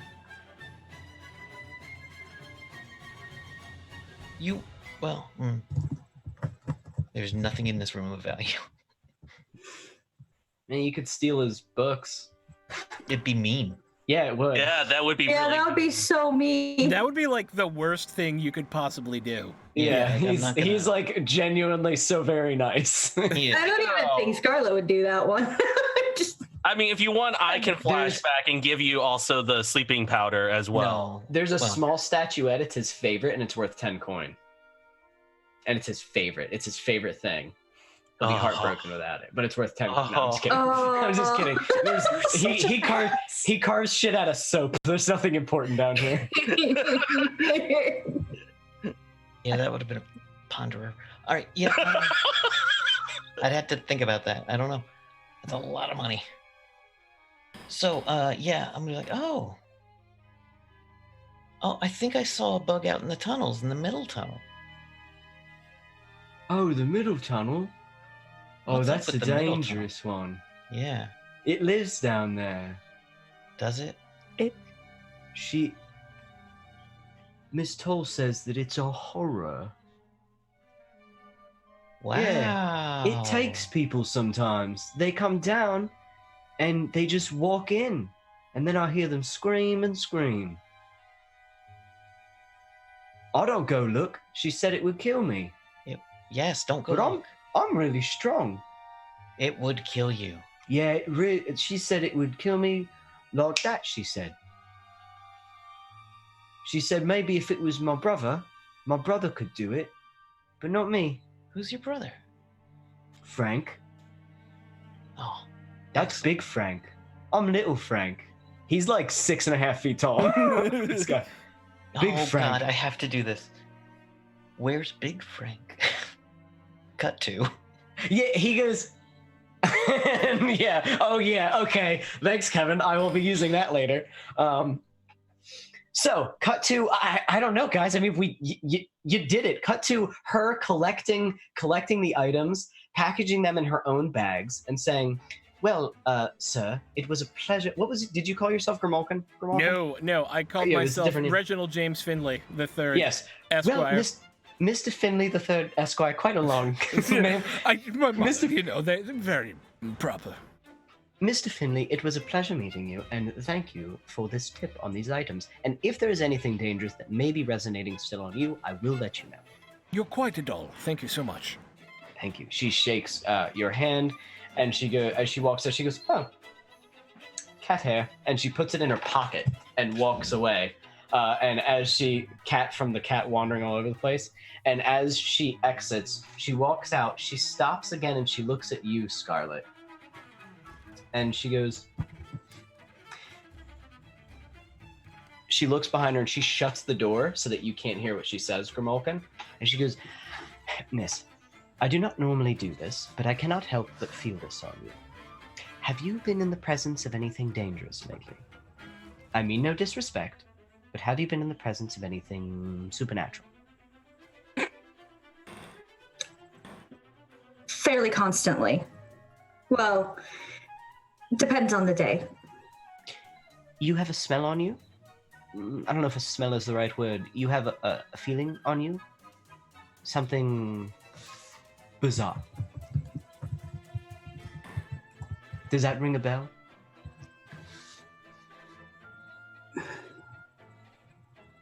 Possibly. I don't mean to intrude, but you may be stalked by a hybrid. Who did what? If you are interested, come to speak to me. And she gives you an address, and I can tell you more. But something may be looking for you, or after you, or has touched you already. I'm not sure. But I can help you with it, if you want. It's only your safety, after all. And she goes, pleasure to meet you, and leaves. She is a salesman at the end of the day. That's what she does. So she splits away, leaving you to be like, is something trying to kill me? Should I have talked to her? I don't want to say anything, but you may be riddled with evil parasites. So she makes her way. Ebony, you're fucking out of there. You have the bowl. You're like, did it? It feels weird to leave Victor in there, but ballsy fucking move, guys. Victor's still unconscious in her house. You are leaving, however, correct? His assistant is leaving. Yeah. Okay. Because she Maybe? bolted when Why? the attack happened. That's fine. It's just think these are the questions that may come up later, not tonight. So you split. You're out of here, Sparrow. We'll cut back to you in a minute. Victor, you come to the beautiful view of Theseus Hall as she, excuse me, sir, and you. Are you all right? No. No, I would think not. You're unconscious on my floor.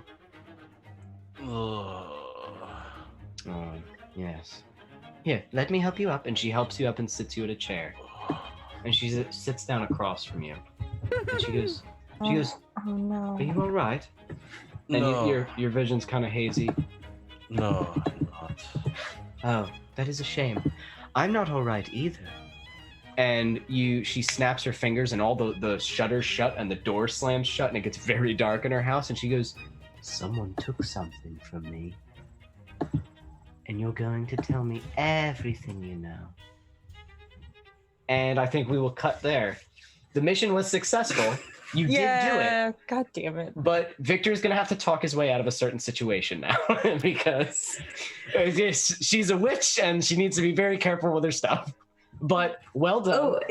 And I will say that as she says that, we cut down to the basement and we see the Frank standing by the large wooden door. And he goes, are you sure you didn't want to stay? I think Fissy's coming home soon. You know what, Frank? You're a sweet guy, and just being down here has fixed the problem. You needn't mention it. I fixed it? Yeah. And he opens his arms for a hug. That is both cute and horrible all at the same time. His wingspan, She basically. cringes like she does every time she has to hug Scruffy. Same exact cringe. Frank does not smell bad. I know, but he it's smells clean. hugging. It's hugging. It's yeah. I know. You just like, oh god, I don't like it. He hugs you. It's not as warm and comforting as Scruffy's hug, but Wait, is it not warm at all? Nope. Yeah, figured. And he Ugh. hugs you, and he holds you, and he puts his cold cheek against yours. And he, well, like probably the top of your head because it's so big. And he just goes, "I've never helped anyone before." It's And not then he worth lets you- mentioning. Oh, it's like just for me? Yeah. Okay. And Goodbye. you know what? If I find a scorpion, I'll send it to you. I've never had a scorpion. I know. Oh yes, get me a scorpion. Oh, I'm so excited. Get you a scorpion. Can you get me a glowy flower? Pushing your luck. I know. I could try. They're very important and they taste terrible. She gets very upset when I eat them. But sure. Scorpion is an amazing thing, and it'll be alive. Oh. Okay. It'll die eventually. I have no idea how to feed these things. That's why they keep dying. I catch them and then I put them in there, I put a stick in there, and then they just fucking die. No concept as to how to keep them alive. Cassia says it's experimentation, and it's all right. Thank you, Frank. Thank you. Annalise. And with that, she'll take the note. And is there anything in the lab worth taking? Okay, so it's full of alchemical things. It's full of you know what? Hold on. No, okay. If I rolled a 6, I was going to give you one of the fluorescent plants. No, you can't get one. It's just full of weird chemicals. You don't know what you're looking at. Victor probably would. If Victor came down here, he'd be like, yes, yes, yes, yes, yes, yes, no, no, no, no. Like, he'd be able to spot that shit. You would be a guessing game. You could grab some bottles. But then she'd know I was here. She'd know somebody was here. Yeah. I'll just And then she would ask Frank about it. I put my hands on Frank's hands, make sure I have the note, and he does not. Yep. Be like, be well, Frank. Okay. And with that, I'll just leave. Goodbye. Don't let the horror get you. And he looks down the hallway and goes, ugh, and then goes back in. And it echoes, It echoes and then stops. You just leave. Fuck that. I You will, exit. since the ghost is not there, take the lock back.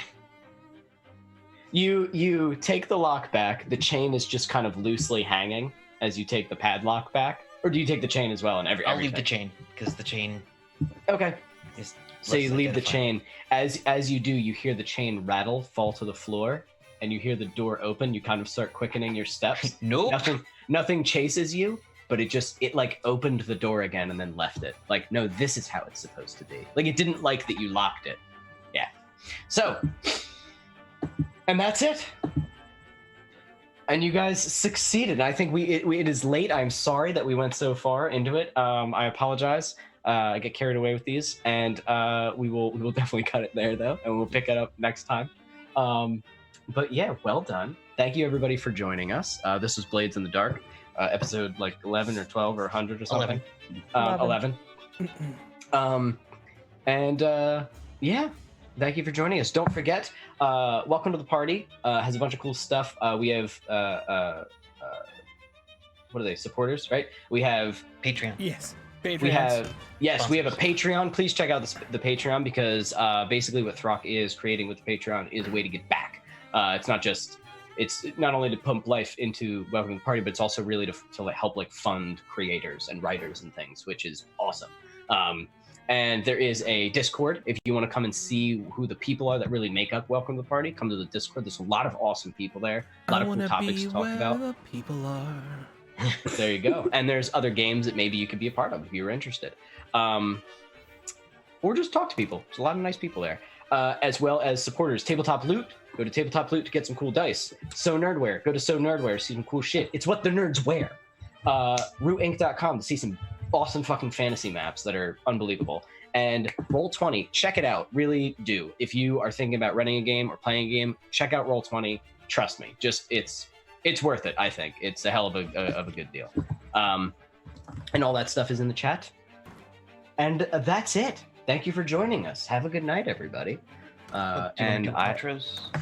Outros? Shit, I'm sorry, I forgot. Outros. Oh dear, I'm all over the place. Everybody, who are you? Where can we find you? Pick someone to start. Okay, I'm sorry, Crystal. Goddamn. I feel so bad because we went over. It's okay. Yeah, who are you? Where can we find you? And do you have anybody to nominate for an extra XP? My name is Crystal Fear. You can find me at Crystal_Fear. You can find me here early Sunday morning at 4:30 Eastern, playing some ridiculous homebrew game. It's gonna be awesome. We're all gonna be so tired. Yep. And I nominate Thread Raiders. Yes. Yeah, that's on the Thread Raiders. Yes, it is on Thread Raiders. Different channel. That's fine. And I nominate Grimalkin because he's awesome. That's a good one. He did kick ass with this one. He did. And Bisonic? Hello, my name's Bisonic Kevin on the Twitters. You can find me this Saturday at 8 o'clock p.m. running TMNT for the Thread Raiders channel and the Action Against Hunger charity stream. Donations are welcome, and if we can get it all sorted out, it might even impact the game. And it'll be a blast. The characters are there will be surfboards and ninjas. I promise at least those two things. Nice. And Vanilla Ice. Oh God, there is. Please, no Vanilla Ice. Whoa, Yes, stop! there is. Stop! Collaborate and listen. Ice is back with a brand new edition. Something grabbed a hold of me. Yeah. Okay, that's it. No more. Tuesday nights at 8 Rifts. And who do you nominate for an extra XP? I'm torn between Grimalkin and Victor. Just to counterbalance, I'm gonna go Victor. Okay. Okay. They both earned Kay? it. Okay. Oh, yeah, brain. Sorry. K, also known as Undead K, Twitter below, all that jazz, on the Discord with Welcome to the Party, also on an offshoot Adventures at Sea thing. I think in this instance, I'm going to have to go Victor because he was just like, you know what? Fine. Yeah, I'll take it. Whatever. Knock me out.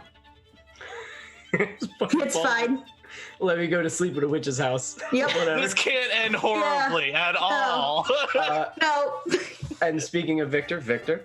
Hi, everybody. I'm Jackie, better known as Death by Mage on the internet. You can find me all over the Twitters and also on the Discord.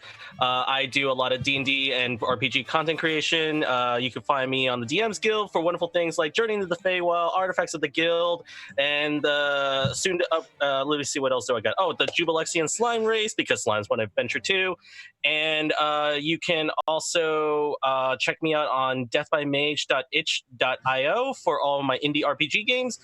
And I'm going to give it to, I actually want to give it to Grimalkin today. Yeah, but see, now I have to tie break, okay.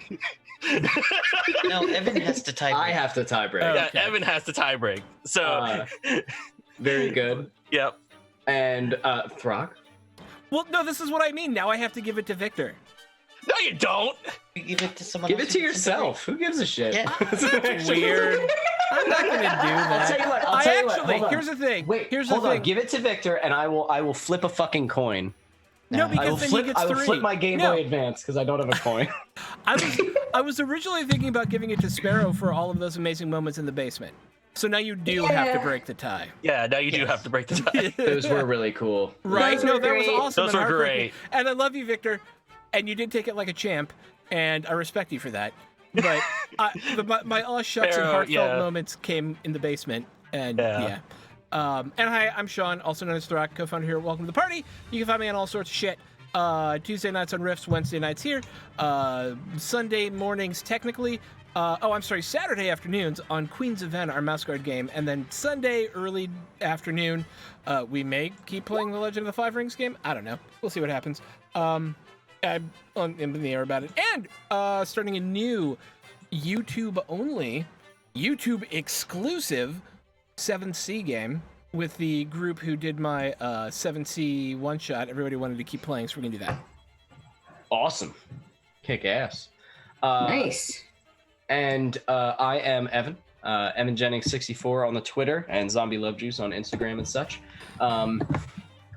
And you can find me. I'm playing the Rifts game every Tuesday with Kevin. I'm playing this game every Wednesday. I'm running this. And I run a home game on my own YouTube channel called Beyond EMH, where we are all evil.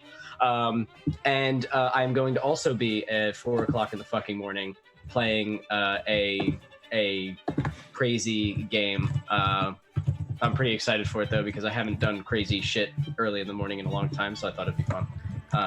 Probably be miserable on day of. So, tiebreaker. I just rolled a d6, and it came up 3. 1 to 2 would have been Kevin.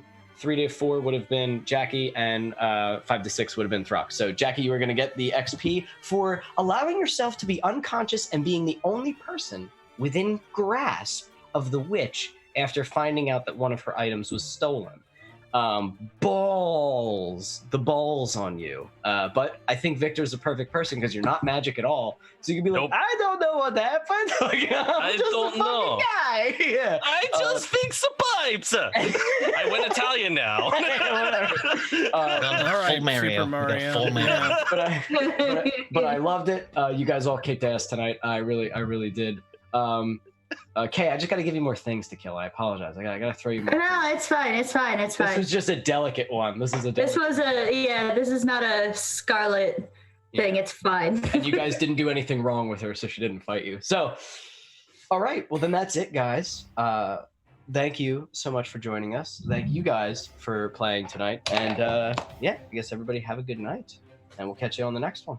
Thank you, everyone. We're gonna Who head are we raiding? offline. Oh, we should raid someone. That is a good reminder. We are going to raid.